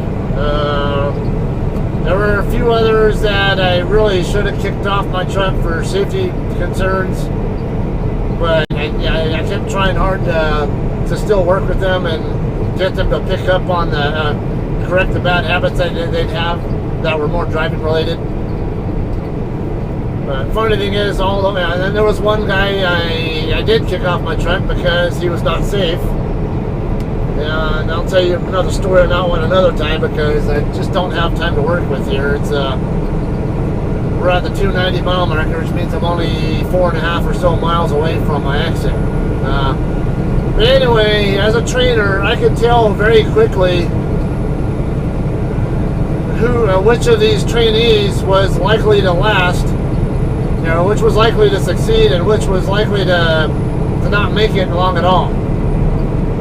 I'll be damned. Even the ones I did not kick off my truck, who I was concerned about was this one, 3739. Anyway, even the ones I did not kick off my truck that I tried really hard with, but had doubts about, yeah, guess what? I don't think a single one of them is still driving. One of them actually failed her upgrade. I had 4 times I had to stop her from having accidents, for like turning kind of accidents. She had vision problems too, and I should have kicked her off the truck for vision issues. But she ended up going in for upgrade a couple hours early. I think she had like 162 hours, and she had to have 165 minimum. And it just happened to be because I was passing by the terminal and they needed more people to get picked up there. So they gave me permission to go ahead and drop her off. Yeah, she went and did her upgrade test and didn't turn correctly at an intersection. Basically got herself jammed up where her only option was to run over a curb, and the evaluator actually told her to run it over because she entered an intersection that she couldn't make it out of because she didn't set up her turn correctly or execute it correctly. But they ended up disqualifying her, which is basically their what they call their version of firing you, saying you're not going to drive our trucks anymore. I've had other people too who were, it's like I seriously doubted them, and then they went in for upgrade and maybe even did upgrade, but didn't last long at all afterward. Or even did have, I think, 1 or 2 others who I dropped off for upgrade who never actually did upgrade. And it's like, honestly, I'm not worried about that because I don't want people driving trucks who probably should not be driving trucks, and I'm not going to put shit effort into someone's training progress. I want to make sure they are properly trained, on how to handle certain situations or how to do their job effectively, whether it's backing or handling Qualcomm or driving courteously or defensively or whatever. That's all important to me, and I want all my trainees to treat those equally importantly. So I didn't read that, 3484, I think.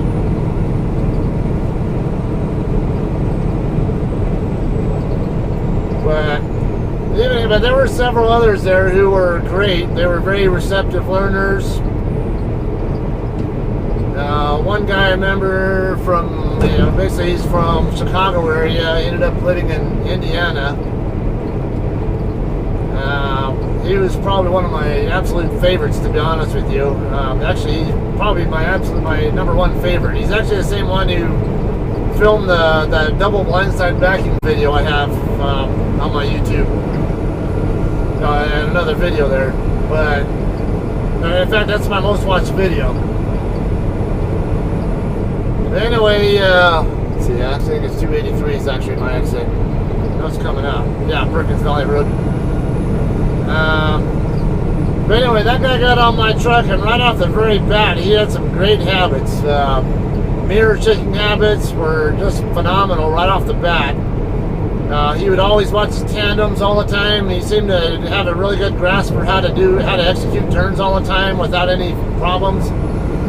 I never had to worry about this guy missing turns or anything. I was like, man, this guy was like a dream to me. But I wish I could have someone this easy to train every damn time. It was that easy. And the personality wise too, we got along great. Had a lot of fun, and got along great, and also it was just a great training environment to me. And it's like, I would give, if I could have someone like him as a trainee every single time, I probably would. I wouldn't be at all against still being a trainer, even with Sierra England. I mean, I got paid pretty good as a trainer with England. Honestly, a lot of times I get paid. I got paid more as a trainer, an OTR trainer with England, than I often will make here. But Anyway, that's enough of all that story. It's not all bad. It's what you're willing to make of it, how much effort you're willing to put into it. But I will say that one guy, going back to him, the piece of crap one. Now, his situation there, it became a case of, you know what, I'm not teaching this guy shit. I'll only teach him what I absolutely have to make sure he doesn't have an accident that I have to answer to, and that's it. I'm not putting any more effort than I have to into him otherwise. And even then, I still put a lot of effort into teaching him how to back, and that failed. He just never grasped that. He never figured it out. In fact, he got to 180, even a little bit more on his hours. And I was supposed to have already upgraded him, but I said I'm not recommending him. His backing skills aren't there. I'm not confident. I'm not going to sign off on him with backing skills he has. And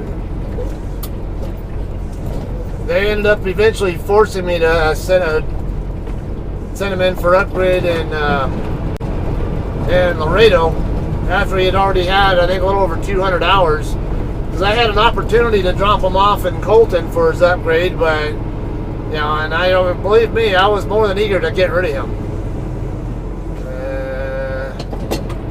Come on, Royal. Why are you going this way?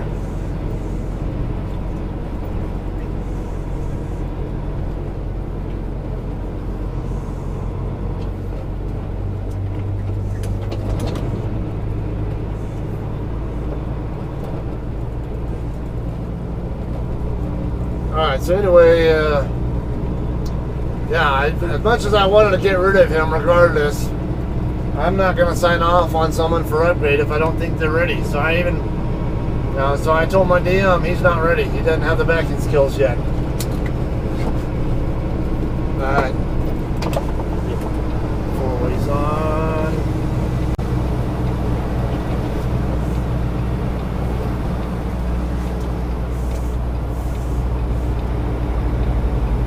With this clown.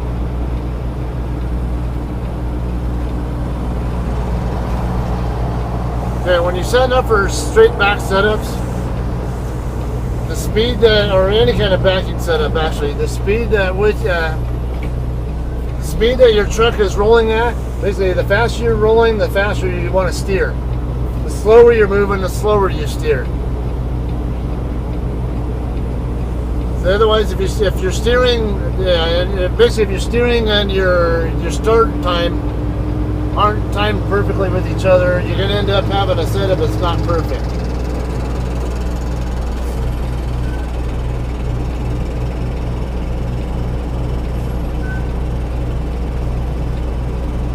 Alright. So we got for now. So anyway, finishing that story with this guy, he had an opportunity to drop him off in Colton, but I said I'm not going to drop him off and at least sign off, or unless I'm not going to sign off on him, but I'll drop him off if you want me to. But they said, no, go ahead and make your next load up to Pennsylvania, and then maybe I could drop him off on the way, because I was a set runner between Southern Cal and Pennsylvania. It wasn't like exclusively what I would do, but that was my designated route. Where if there was basically I would go to Southern Cal, and if there was a load going to Pennsylvania, that would I would be the first pick. If there wasn't a load going to Pennsylvania, then they would just give me whatever they could. Same with Pennsylvania. When I go to Pennsylvania, the first thing they were supposed to do was see if they could get me something to go back to Southern Cal. And then if they didn't have something to Southern Cal, then it was just, all right, whatever you have available. But anyway, the normal route I would take would usually, from Southern Cal to Pennsylvania, I would normally take I-40, I-44 to St. Louis, and then 70 and 76 basically out to central PA, like over by Carlisle. And then when we'd leave Pennsylvania and come back to California, I'd normally take I-80 across all the way out to Nebraska, and then take 76 down to Denver, and then 70 across to I-15, and then come down that way. Now, the I-80 route, it would take us right through one of our other terminals in South Holland, Illinois, which is very close to the Indiana border. So my DM had said, well, maybe you can give him a little bit more practice on this next route, and then maybe he'll be a little more ready to go on the return trip. Well, that came and went, and of course he wasn't ready. He just doesn't understand how to back. No matter how much effort I was putting into him and trying to explain things, and he just wasn't grasping the concepts very well to how to effectively back. So eventually, though, it got to a point where a training manager basically said, hey, he's got like 200 hours in already, you need to drop him off no matter what.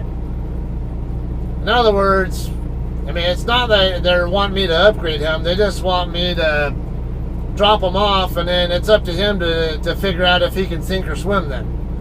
It's basically, if he can do well enough on his upgrade eval, to just enough to their liking, then they'll let him stay with the company as the next phase of driver, like a phase 2 second seat type of driver. But if he had done the upgrade and didn't look so good, then it's like, well, hey, you had over 200 hours of time in to get this all this training process done, and you have nothing really to show for it. And especially on my end, I was very thorough about documenting. I documented regularly and very thoroughly what was going on with each trainee. On a weekly basis, I would always send messages to both my DM and to the training managers. Hey, this is what I worked on. I would even make a log of all the backings that I did with trainees and send that information to them too. Like, so there's no way possible that a trainee can say that I did not give them enough time, enough opportunity to practice their backings, or didn't go over this or that thing with them. Because guess what? I got it documented in a detailed email exactly what I went over. Yeah, and I would give both the good, bad, and ugly in those emails. I'd tell them what the trainee was doing well, and I would tell them what they're having trouble with, or whatever, or what I'm concerned about. So they would have all that good information, and a good trainer should be doing that. A lot of them, unfortunately, don't. They're just doing it for the money, which is unfortunate because it just makes their process worse and worse.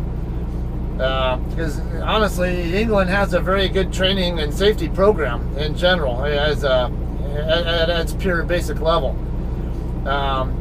They're set up so where you can almost not possibly go wrong with having an accident. Only if you follow their rules, though. Problem is, nobody follows the rules, and with their training process, the big concern I have there also is the fact that they don't have a quality control process to make sure that the trainers are actually doing their jobs like they're supposed to be doing, and actually putting the effort into their trainees that they're supposed to put in them. And also, maybe there's too much variability too in how different trainers train. They're like the way things get taught. So, honestly, your mileage is going to vary. It doesn't matter what company you get trained by. You can get your license through Sierra England. You can get it through Werner. You can get it through anyone else, or maybe get it independently. You might get a good training experience. You might get a bad training experience. Don't just automatically assume that you're definitely going to have this or that kind of experience just because of this or that company, or let alone just because certain people. A bunch of people on the internet are telling you they had this kind of or that kind of experience. Because I'll tell you what, I've read all kinds of reviews on Sierra England before I got hired, before I went to them, and believe me, they were nothing but bad.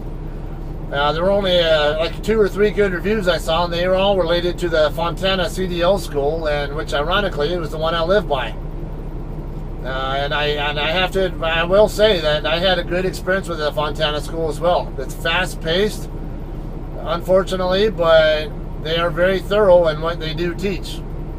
And unfortunately, CDL schools, they only teach you what they teach you what the DMV requires them to teach you, basically. So they don't necessarily teach you what they really want to be teaching you. They teach you what they teach you because they have to teach you it. But a lot of the drivers there do have prior experience, any number of years of prior experience, and they do like to share a lot of their nuggets of knowledge that they have from their own experiences with the students, that you can pick up a lot of good information from. So it can be a very valuable experience for you, but only if you're actually paying attention. I say there's a lot of detail in there, but it's a matter of how much of it are you willing to actually learn and pay attention to yourself, because there are a lot of people I went with who were there who just maybe weren't as quick on the learning or uptake, whatever, or only cared about getting their CDL and that was it. They didn't care what it took, and maybe they did the very minimum needed to get it, and that's all that mattered to them. And your driving career is going to hinge upon how much you really do put into, or how much effort you really do put into the training experience. And like I say, not everyone's going to have a bad trainer. A lot of people will, but like I said, the guy who trained me had 20 years of experience to work with. He taught me a lot. I came in with some good skills and knowledge already, but he taught me a lot more. And it was very thorough. And he's not the only one who was like that. There were plenty of others who actually do take a lot of pride in what kind of training experience they give their trainees. But anyway, it's enough rambling for me today. See, I'm finished up here at the TA in Holbrook. We're at 283, so we're about 85 miles from the I-17 from here, and it's about another about 130, maybe 140 from I-17 to the receiver down in Tolleson, Arizona. So we're talking about 215 or so mile drive. I'm not going to go pulling up Google Maps just to confirm that, but I know it's in that ballpark. So next shift should take me about, within about 3.5, 4, about 4-hour drive, I'd say, just for ballpark figure, to cover. I ended up running 542 miles today. Actually, a much more productive day than I expected. So no complaints there. And let's see with my gauges.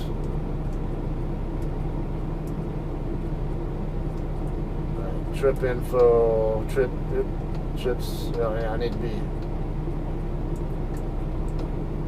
Okay, summary. Average speed was 64 miles an hour.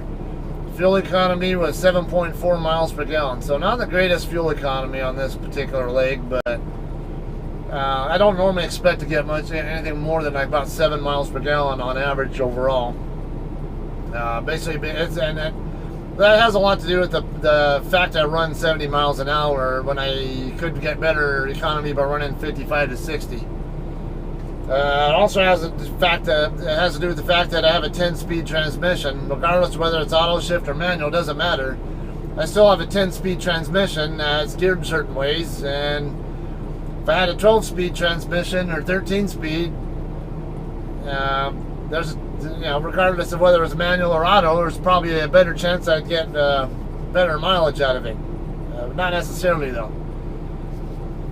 But anyways, I don't really worry too much about trying to get 8+ miles per gallon. I'm not financially strapped to a point where I need to pinch every damn penny possible out of my truck and be happy. I'm fine with doing 70 miles an hour and costing myself a little bit on the paycheck if it, in exchange for more miles too, though. Anyway, it's all I have today. Stay tuned for the next episode where I will be going from starting out here and ending in Tolleson. May or may not have a reload after that. We'll see how that goes then. All right, thanks for watching, guys.